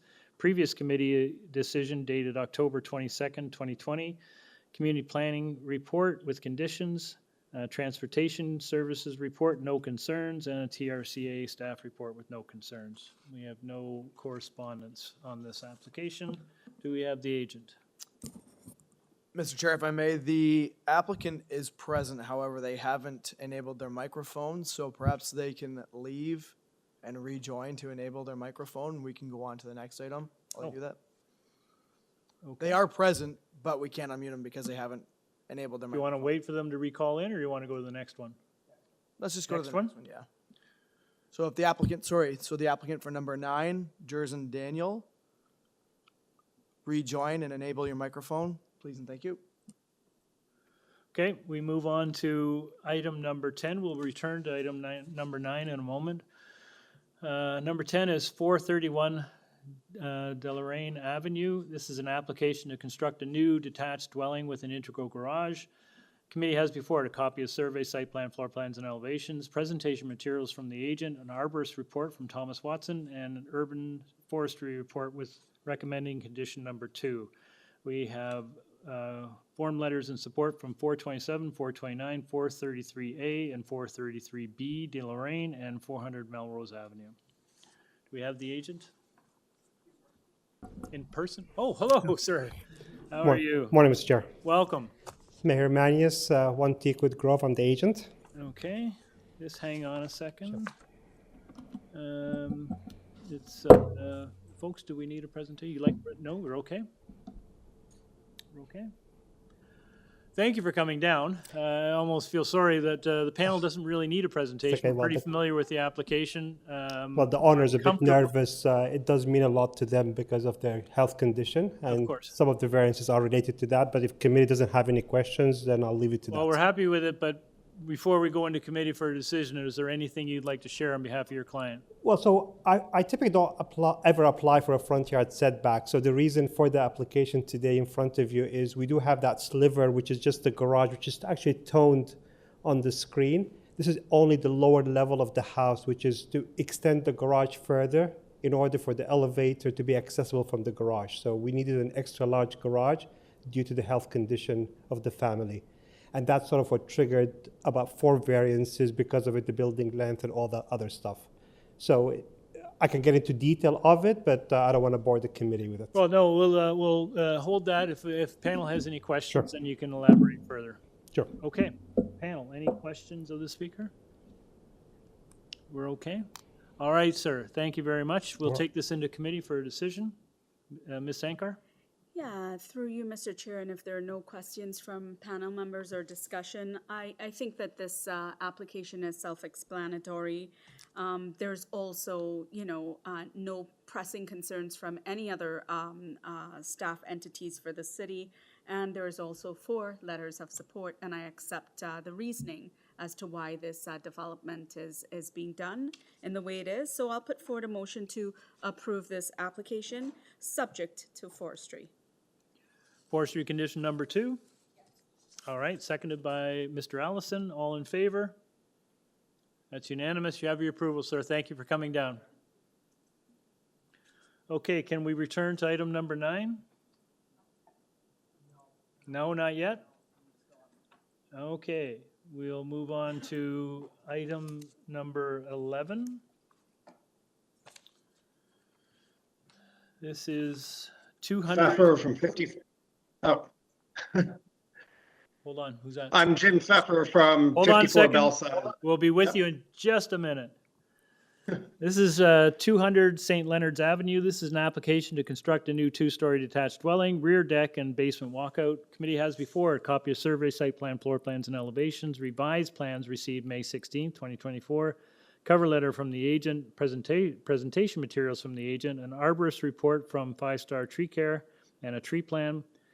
Urban Forestry Staff Advisory Report and Urban Forestry Report recommending condition number 2 and Community Planning Staff Report with conditions. We have letters and materials in opposition from 198 St. Leonard's Avenue. Now, sir.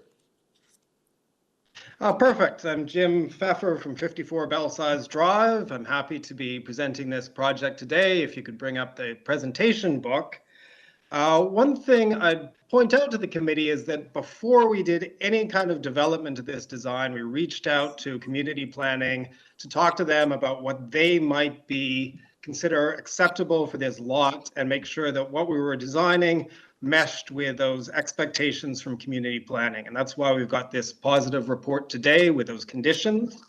You can see we've got a kind of a modern presentation, 2-story building. One thing about this facade that you'll notice is it really does present at 2 stories. If you're familiar with the neighborhood, you'll know there's a lot of buildings along these streets that have a garage level and then 2 living levels above. So they present as 3 stories to the street, or sometimes with dormers in the roof, you see almost a 4-story presentation. Here, we've worked with the topography of the street to really minimize the presence of that garage On the west, the left side of this image, the grade meets the ground floor level of the house. So we really tried to keep that 2-story presentation. We are asking for a 0.5 meter height variance. You can't see any of that 0.5 meters in this image or from most other perspectives because it's a pitched roof behind that kind of eave that you see. On the next plan, the site plan, you'll see that dark blue line. That is the line of the 2-story footprint of the house that we're proposing. And you can see at the front, at the back, it's in line with that neighboring house to the east. So we're in keeping with those patterns of open space and length of houses on this lot. There's a pink line there. That's the line of an as-of-right footprint of a 19-meter depth house on this property. And you can see we're very little beyond that. I'll get more into that later.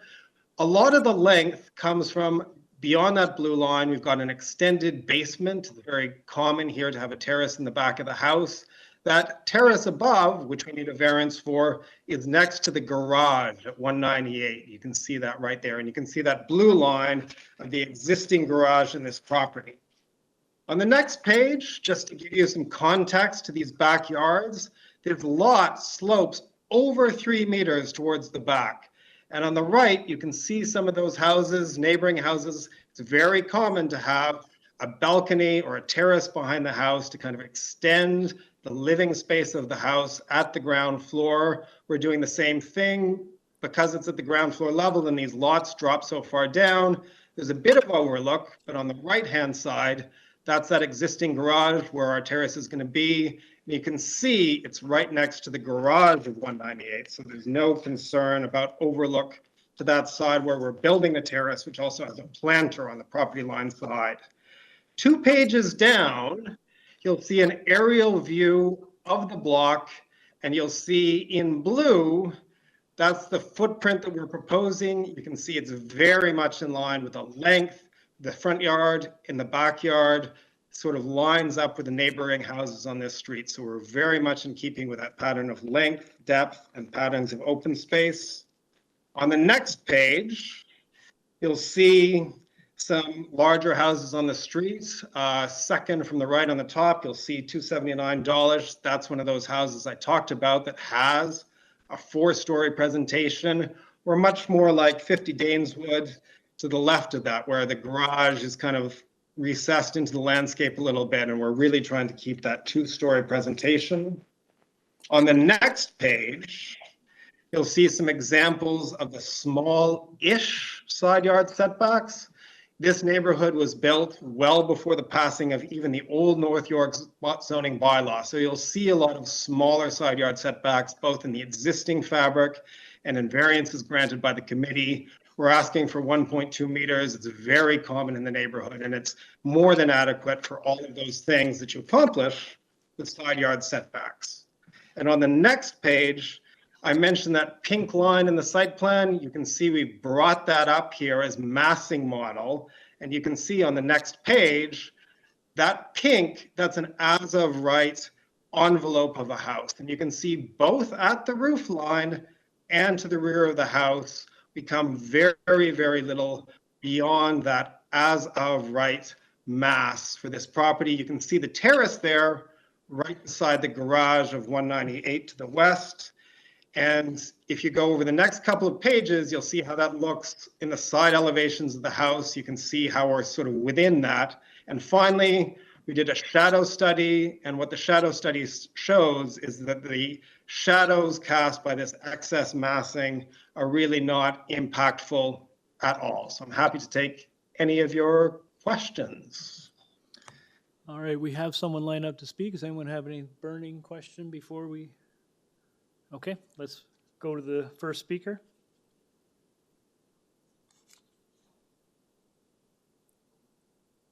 Good morning, sir. Oh. Hello? Alex? I'm sorry, can you hear me now? Yes, we can. If we could have Can you your hear me? name and address, please. Yes, my name is Alex Grenzebach. I live at 198 St. Leonard's Avenue.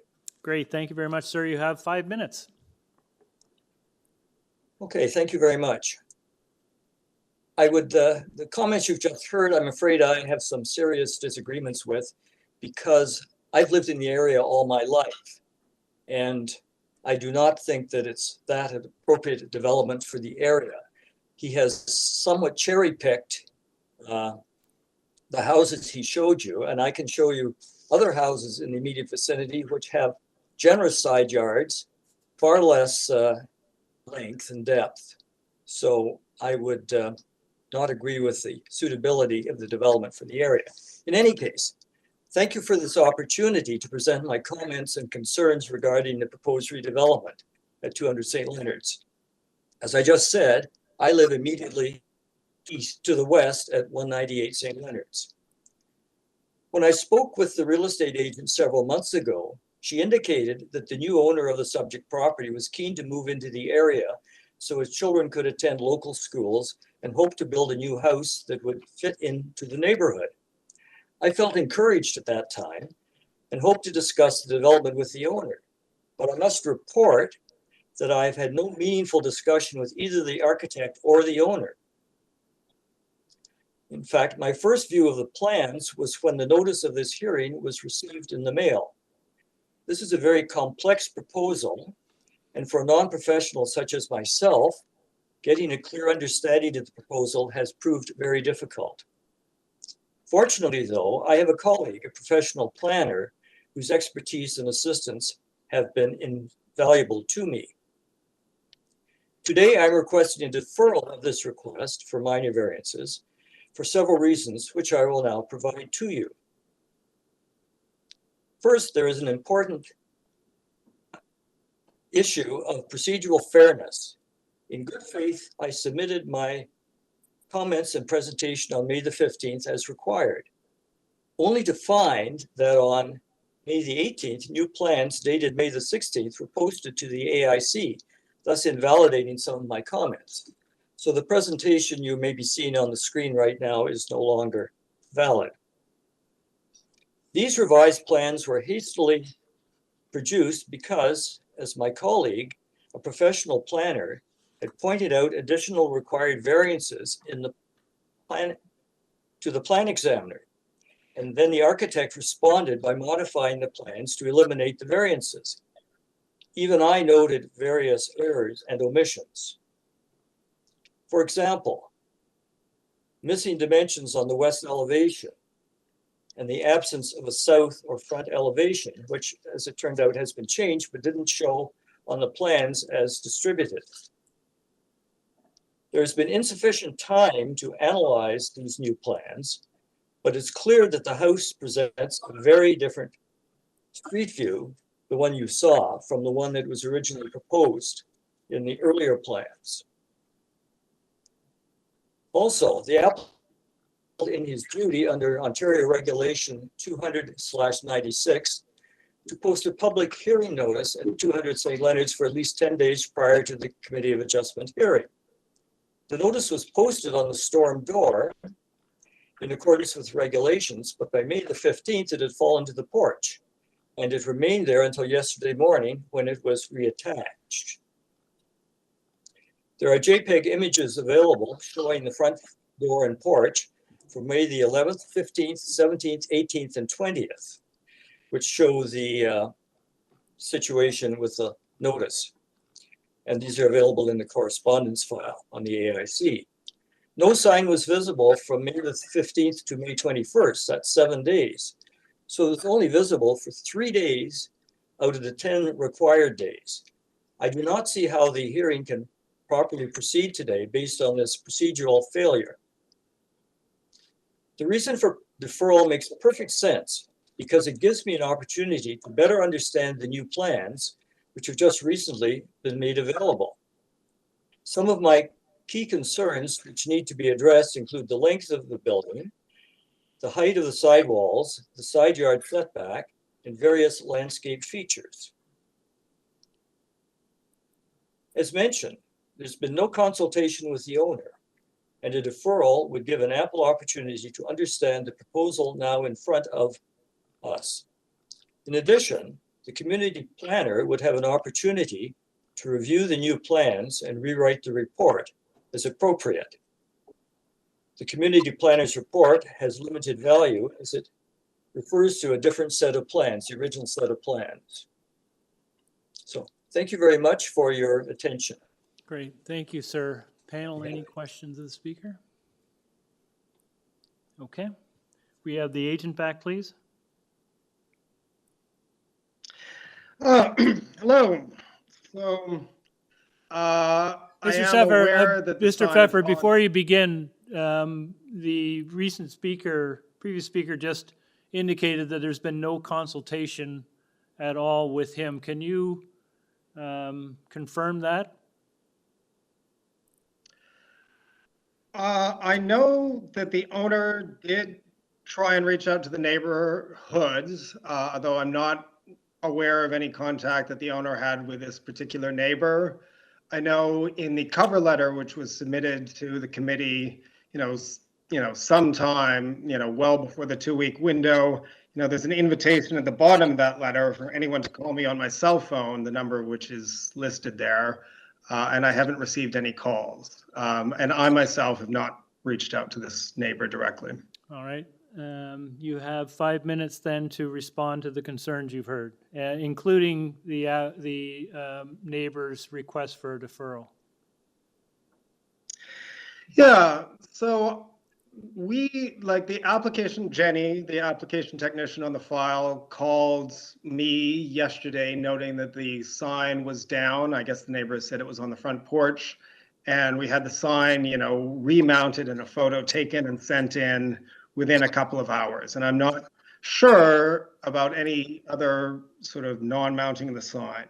In terms of the changes to the plans, of course, it's not uncommon at all for architects and owners to change plans in response to, for example, community planning or neighbor concerns after an application has been submitted.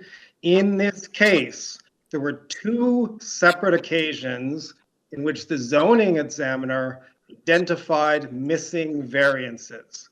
One of those was for that terrace at the back, and we dealt with that by putting a planter on the 2 feet next to 198 St. Leonard's, on that property line side of that terrace at the back, we put a planter there, and that addressed the concern about the setback of the actual usable portion of the terrace at the back. So it was side yard setback to a terrace, which was addressed by putting a 2-foot planter there.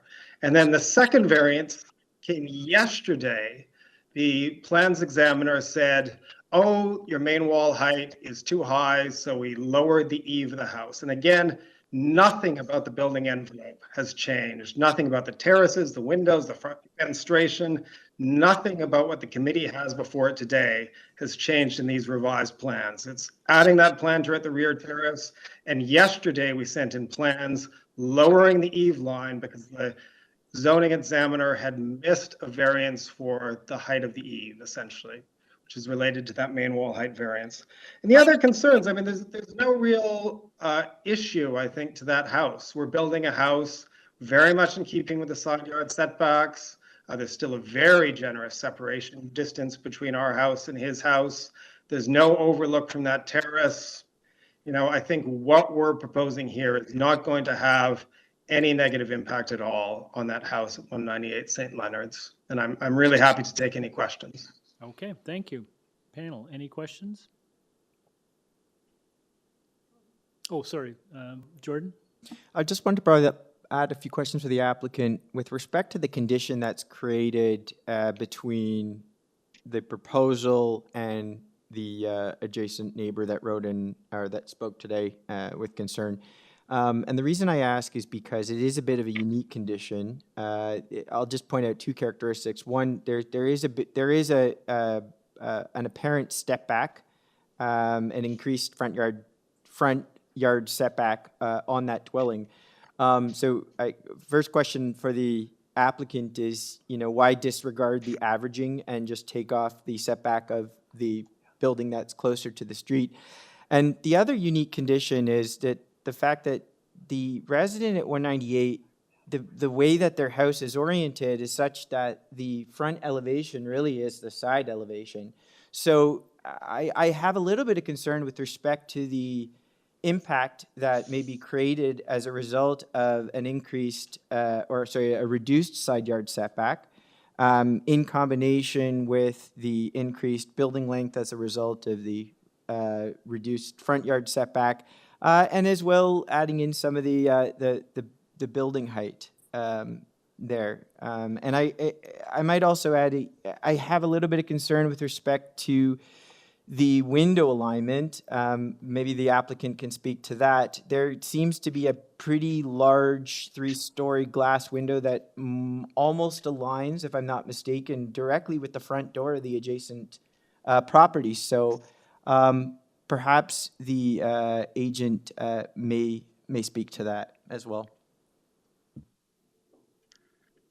Oh, well, that's a bundle of things. There is a side window to a stairwell, so happy to iron out any concerns about that with the neighbor. I don't think it does align with their front door.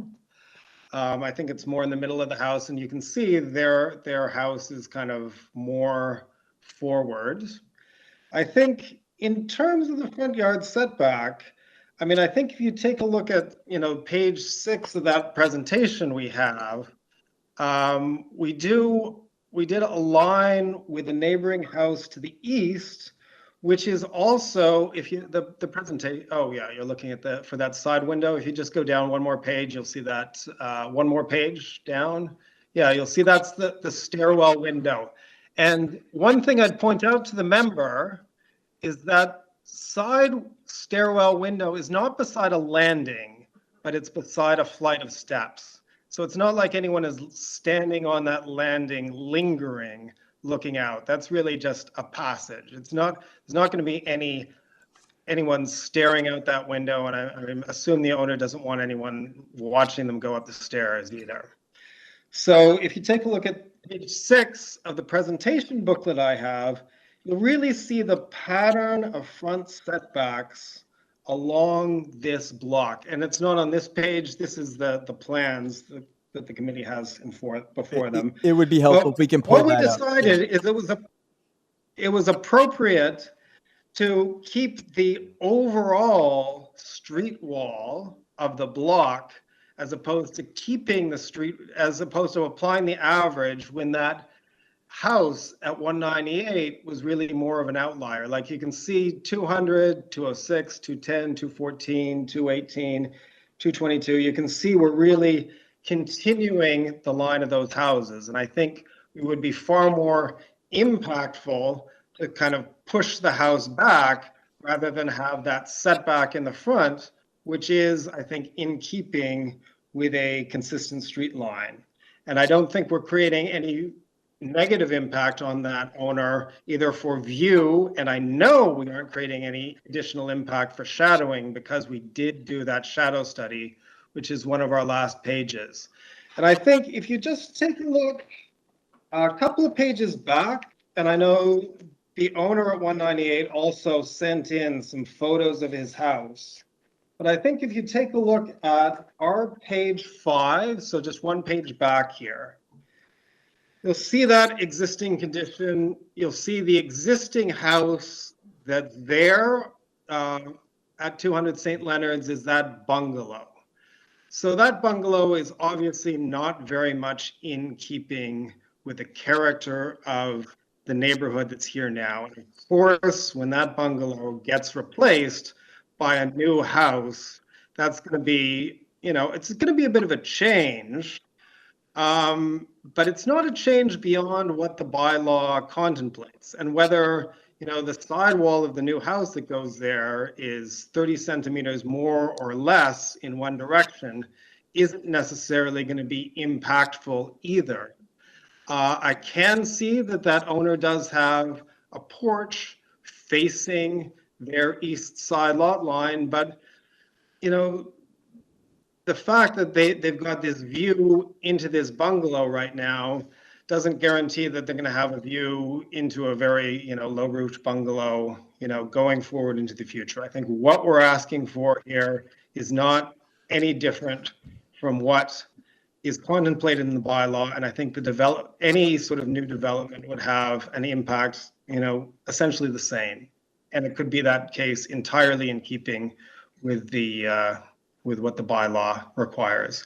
And in terms of as a right house would have eaves, which would also project even further towards the side lot line than what we're suggesting. So I really don't think that there's any impact here. I understand that the view out their front door is going to be affected, but it's a change that is contemplated by the bylaw and in as of right development in this neighborhood.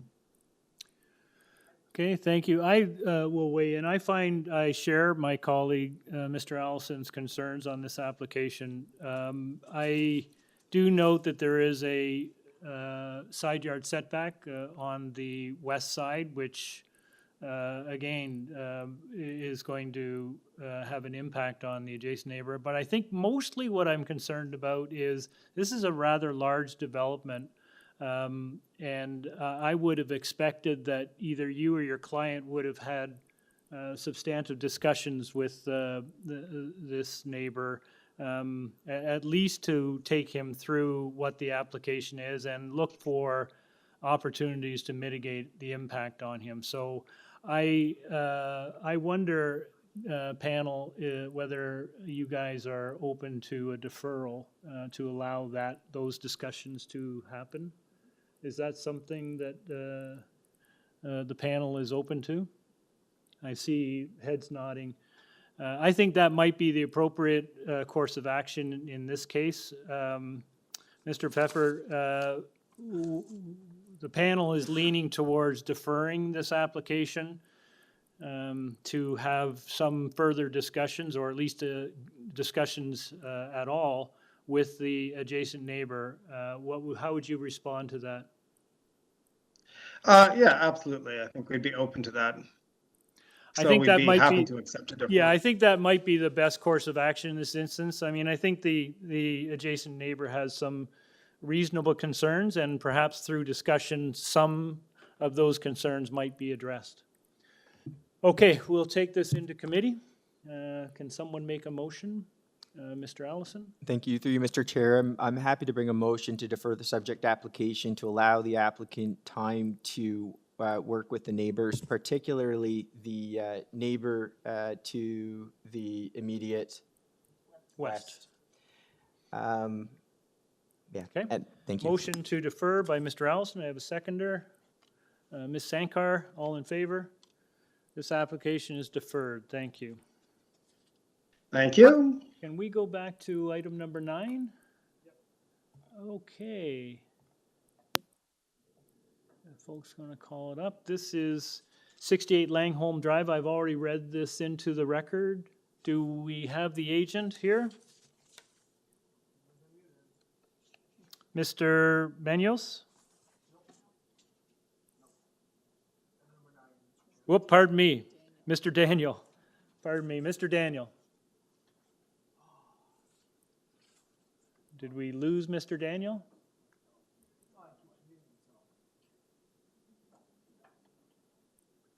Mr. Daniel, are you there?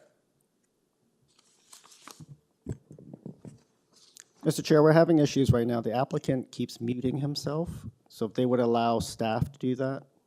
Mr. Daniel, if you wanted to avoid muting yourself, staff will try and unmute you.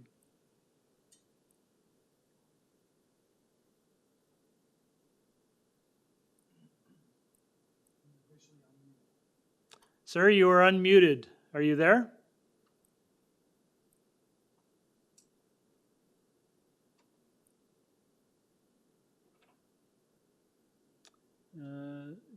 Shall we try again? Why don't we stand that one down? And Mr. Chair, at this point, why don't we address an item that was, the public notice went out for 10 a.m., but on our AIC it shows 4 p.m. So we'll go with the 10 a.m. slot. It's actually item number 25.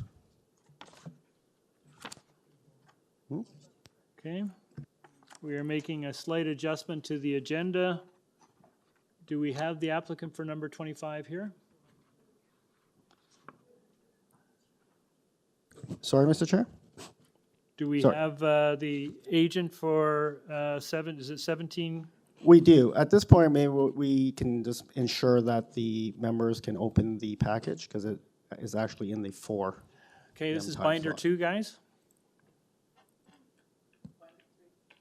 Binder 3? So we can take a minute for that just to make sure all the members have opened. Binder Again, the public notice did go out for 10 a.m.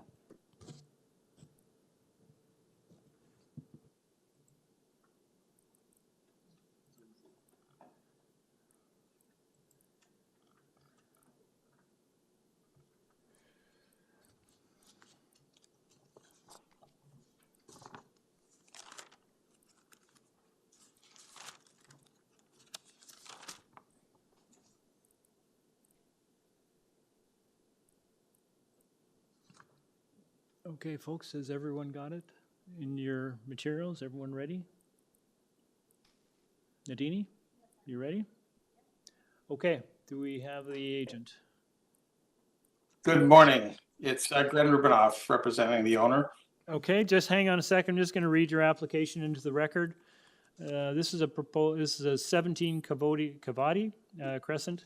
This is a proposal to construct a new 2-story detached dwelling. Committee has before it a copy of survey, site plan, floor plans, and elevations, an email from applicants outlining revisions to variances 4, 7, 8, and 9. Revised plans received May 8th. Support material from the applicant, community planning staff report, which is recommending a modification to variances, and urban forestry condition number 3. All right, sir. Good morning, committee. My name is Glenn Rubinoff from Rubinoff Design Group. This is an application for a new home at 17 CAVOTTI Crescent. We had some discussions with city planning, and you have a planning report before you with some adjustments I'd like to make now on the file. These plans have been, revisions have been submitted to the planning department, to yourselves, and they are identified in the report. So I'll just go through the recommendations of planning, recommend that the 4 adjustments to variances be made, and I'll just read through them now. So if I can go through the public hearing notice. So the changes that we're proposing as per our discussions with planning are variance number 4, the projection of the rear yard platform from the rear wall will go from 3.2 meters to 2.74 meters, variance number 4. You can actually reference it in the document, the planning document, because it's all listed there. Variance number 7, where the proposed height of the west side exterior main wall height from 8.85 to 8.36. Variance number 8, the proposed height of the east side yard main wall, exterior main wall from 8.46 to 8.18.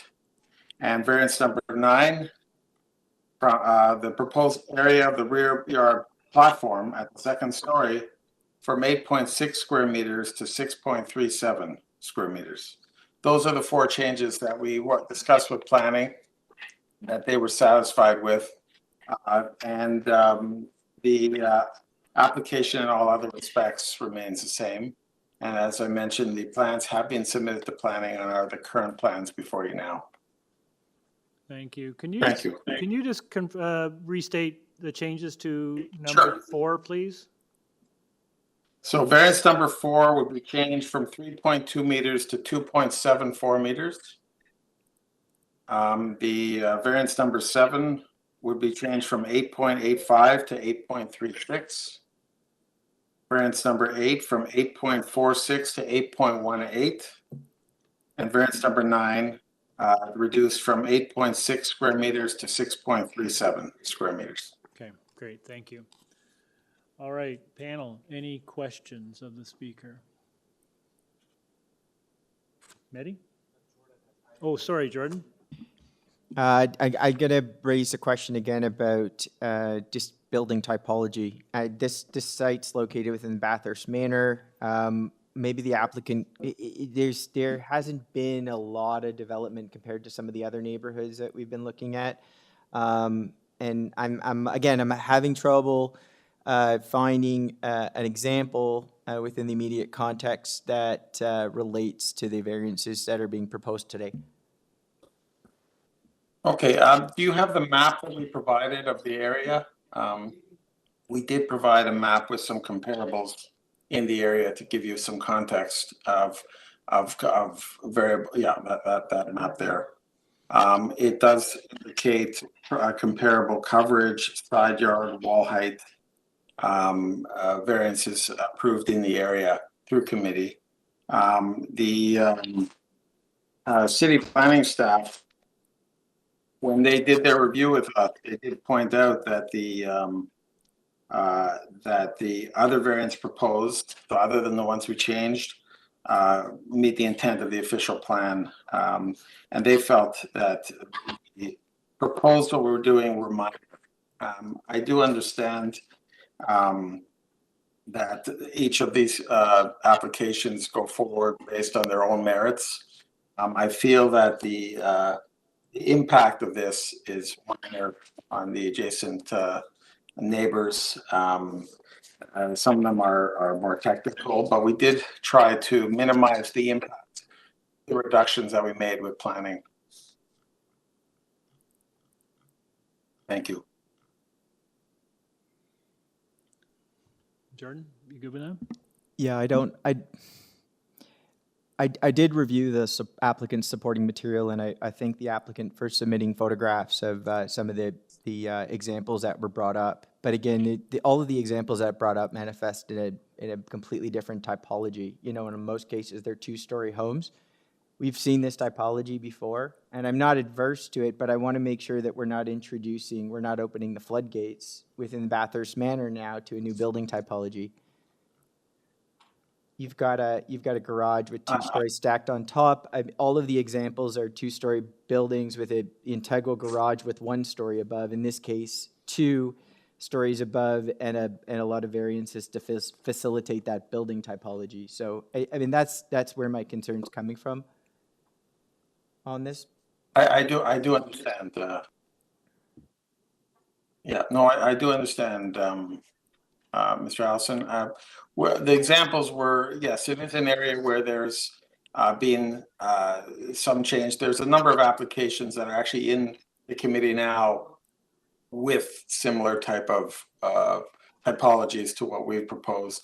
It is an area where there's a lot larger homes that, you know, when you deal with, some neighborhoods have smaller homes where they, you know, the people tend to tear down and rebuild. Some areas have areas where there's more additions, and people tend to, you know, work within the context of having an existing home and doing an addition.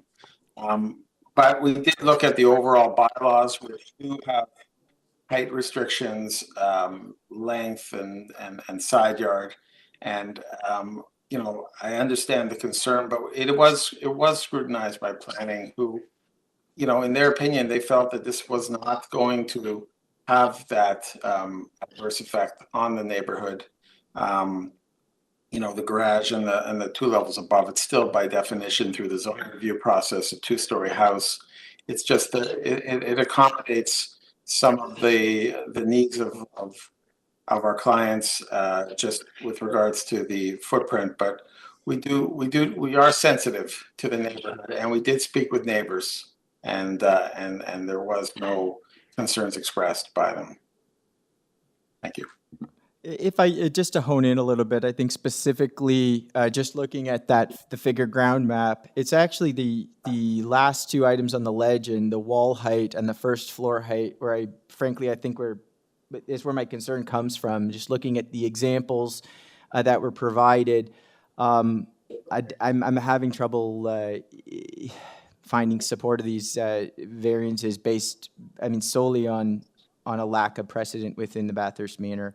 And that, as I stated, it relates to the last 2 items on the legend, which is the wall height and the height of the first floor, which again, I should note is to facilitate that form of building typology within the manor.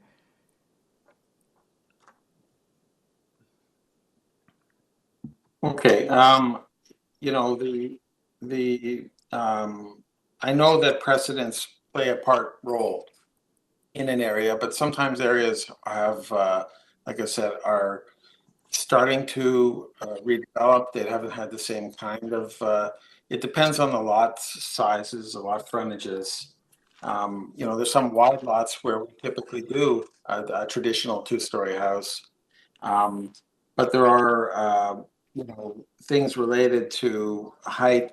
It always comes down to impact, and the impact being, you know, are we primarily, our house is on one side, we're at 1.5 meters. On the other side, for the majority of that wall, we're at almost 2 meters. There's just a portion for the garage that comes closer. So I believe that there's some sensitivity in terms of the way in which the house was set.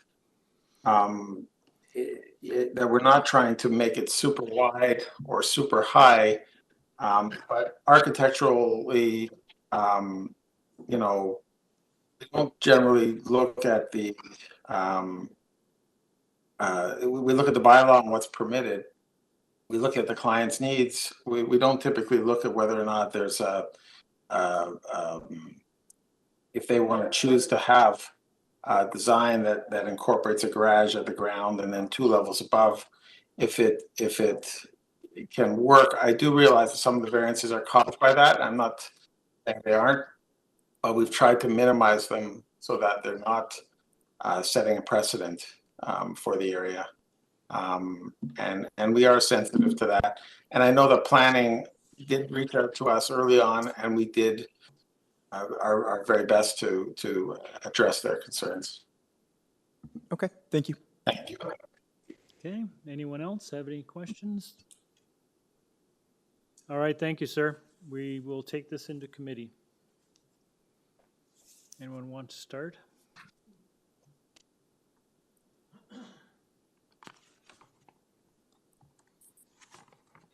Mr. Allison? Sure. I'm struggling with this one, to be honest. I mean, I think other members kind of know how I feel about these building typologies. They're all over North York. There's certain streets and areas that they're just full of them. I'm frankly, I'm a little nervous in an established neighborhood like the Bathurst Manor to introduce such a building typology where it doesn't exist. Particularly with the number of variances that are contributing towards it. I think this essentially greenlights any form of this building type, not any form, but it greenlights this building typology from being introduced into this neighborhood. I'm not sure whether or not my colleagues have any particular concern, given that there aren't any examples. In fact, I think the applicant's support material in a way worked against them, because I look at all the examples and I look at what they're proposing, and then I look at the precedents, and they don't, there's no building typology that is is like what's being proposed. So I'm struggling with it in that sense. Okay, thank you. Anyone else? Through you, Mr. Chair, well, I agree with my colleague. I think that from an impact point of view, it's not that significant. And I think the planning staff have worked to make it more appropriate, and the applicant has agreed to those changes. So based on that, I don't have as many concerns as you. Oh, but I would also suggest a condition that the rear terrace or deck or whatever it's called remain unenclosed as a condition. Okay, thank you. Anyone else? Okay, I'll look for a motion then. Marianne? Sure. Mr. Chair, I'd like to propose a motion to approve this application subject to the amendments suggested by planning staff and agreed upon by the applicant. Do I need to read them all out? No, I think we're fine. Okay, but great. You've also got forestry. Yes. Okay. Subject to the rear terrace and or deck, whatever it's called at the back of the house, remaining unenclosed, and forestry condition number 3. Okay, Motion by Ms. Casson to approve with those conditions, seconded by Ms. Sankar. All in favor? Opposed? Mr. Allison opposes. The motion carries. You have your approval, sir. Thank you. Thank you very much. Is Langholm Drive on the line? Let's try again. Okay. Hello. Hello. Hi there. I'm sorry about that. Had trouble with the internet, so I called in. No worries. If we could have your name and address, please. Gerson Daniel Estezo, and my own personal address is 1263 Benson Street in Innisfil, and the client's address is 68 Langholm. Okay. This I've already read this into the record, so we can proceed. Panel, does anyone need a presentation on this one? Thank you for waiting and reaching out and finally connecting. The panel is read all the material you've submitted. We're familiar and comfortable with the application. We don't need a presentation this morning. Is there anything you'd like to share with the panel before we take it into committee for a decision? No, we did our due diligence with city staff, wanted to make sure that we satisfied all the requirements and didn't have any opposition going to this. So we're comfortable going ahead to the vote. It is a modified application. Yes, you've seen planning conditions that are modifying variance number 3 and removing variance number 5. You could just state it one more time. Planning, let me pull it up here. Because now I'm on the phone, I'm no longer using the visuals, so I apologize for that. So you've seen planning staff report with respect to modifying variance number 3 to increase the soft landscaping in the front yard? What is the percentage now? They're suggesting... It's the same one that I submitted, right? So they're suggesting that the front yard landscaping is increased to 58.38%. Mr. Chair, it's up on the screen. It's a staff report. Do you see it on the screen? The problem is that I had to call in, so I no longer have anything on my screen, right? I've been on the screen all morning, and then when we tried to connect, I couldn't get the audio to work, so now I've called back on the phone. Yeah, if this is what I agreed with, I agreed with them over email. We did modify the application, and I believe it's 67% on the one and 58 on the other. Is that correct? Well, and we're keeping the 5 point. Sorry. So what we have from planning staff is 2 changes. One is to modify variance number 3, which is front yard landscaping. It was originally 45.08%. It's now changed to 58.38%. Right. That's what we proposed to them. The other change, the other change is variance number 5, which is with respect to the proposed driveway width. It's being removed. Correct. So we're going back to the 5.91 or 92 that was originally approved in the last minor variance. Great. So those are the only 2 changes we have from community planning. Yeah, sorry, that you confused me when you said it was their proposal. We're the ones that came up with that proposal. They accepted it. So I understand now. Yeah, we're on the same page. Okay, great. Thank you. All right. Sorry about that confusion. That's my fault. Thank you very much, sir. All right, let's go into committee. Ms. Sankar? Sorry, I saw your hand first. You go ahead. Go for it. Not a problem. Through you, Mr. Chair, if no one else has anything to say, I'm ready for a motion. And I do believe after review of this application, I understand it pretty well. And I do take, note that transport also has no concerns. TRCA has no concerns. And the applicant has agreed to the staff report of May 14th in that variance number 3 is modified as was suggested, and variance number 5 has been eliminated. So with that, I'm putting forward a motion to approve this application with those changes that are made by the applicant. Amended amended application. application. Okay. Thank you. Motion to approve by Ms. Sankar, seconded by Mr. Allison. All in favor? You have your approval. Thank you, sir. Thank you very much. Okay, we skip back up to number 12. This is 67 Banff Road. This is an application to permit an accessory building, which is a shed in the rear of the subject property in conjunction with the removal of a parking space. Committee has before it a copy of survey, site plan, floor plans, and elevations, photos of the subject property, correspondence from applicants to neighbors, Metrolinx advisory report, and a staff report from Transportation Services indicating no concerns. We have no correspondence on this file. And we have the agent here. Good morning, good afternoon, I guess. Good afternoon. Yes, it is. It's Monica Kuhn. I'm the architect for the owners. Do you need my address? Yes, please. 12 Sackville Place, Toronto. Okay, this is simply to permit a rear shed.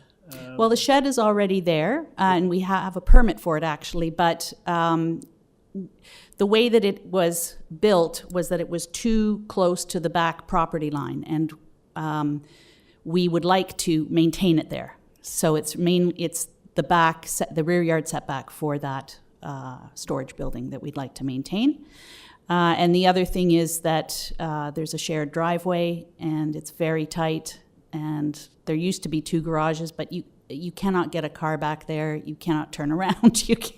And it would be, that parking space would be right in the middle of the backyard. So we're just asking, since it's not used, we're just asking for it to be removed because we've gone for permit for a basement apartment and addition, and that's almost finished. But we had to, in that process, we then had to allow for a parking space right in the middle of the backyard, and we just don't want to have it there. So. Okay, that seems fairly logical. Thank you for that. Panel, any questions? Nope, I think so.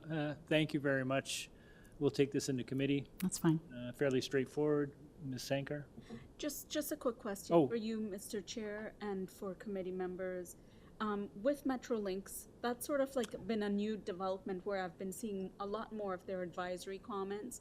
And is it similar to transportation that we would make this subject to their advisory comments? It depends. So Metrolinx is now shopping a series of different types of advisory. This is simply an advisory one that if something happens, they might want to do it. Sometimes Metrolinx is asking for an easement.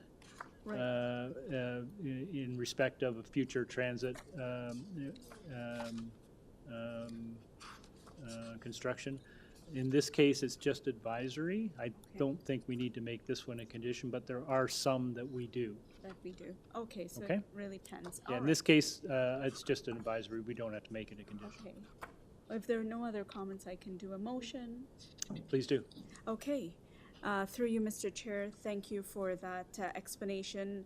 I think that this application does meet the 4 tests. It's quite self-explanatory. I really like the fact that you actually sent out an actual letter to all of the neighboring homeowners. That was really proactive and wonderful to see, actually. So with that and the fact that there's just some advisory comments from Metrolinx, transportation is okay. There is one condition of the staff report of May 14th, so I'll I'll put forward a motion to approve this application, and I guess I'll make it subject to. I didn't see a staff. There is report, no. actually. There is There's no none. conditions I on made this one. Yeah, there's no other condition, so I made an error in my written part here, so I'll approve this as is. Okay, motion to approve by Ms. Sankar, seconded by Ms. Casson. All in favor? You have your approval. Thank you very much. Okay, we move down to item number 13. This is the last item of this morning's session. This is 50 Verwood Avenue. This is an application to construct a second-story addition and interior renovations. Committee has before a copy of survey, site plan, floor plans, and elevations. Revised plans received May 1st. An arborist report from Phoenix Tree Care and community planning staff report with conditions. Do we have the agent? Hello. Good afternoon, sir. Hello, my name is Maxim Ishimov from Model Home Edition. My personal address is 40 Hawthorne Road, Etobicoke. Okay.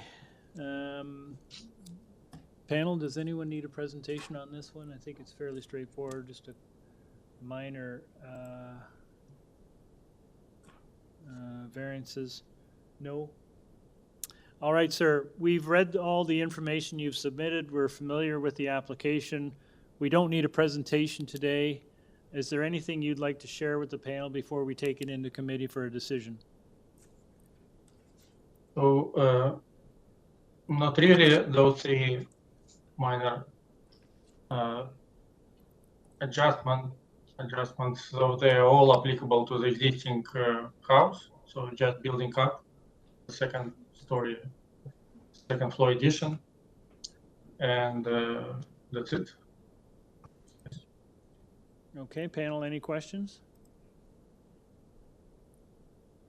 Seeing none. Okay, let's take this into committee. Does anyone want to take a crack at a motion?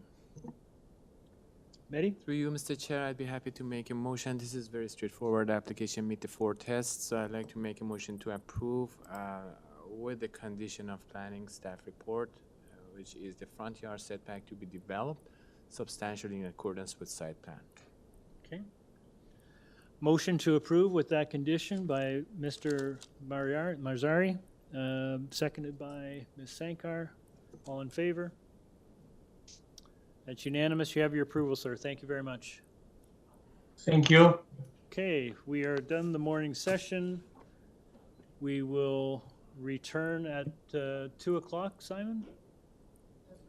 2 p.m.? We're back at 2 p.m. Thank you all.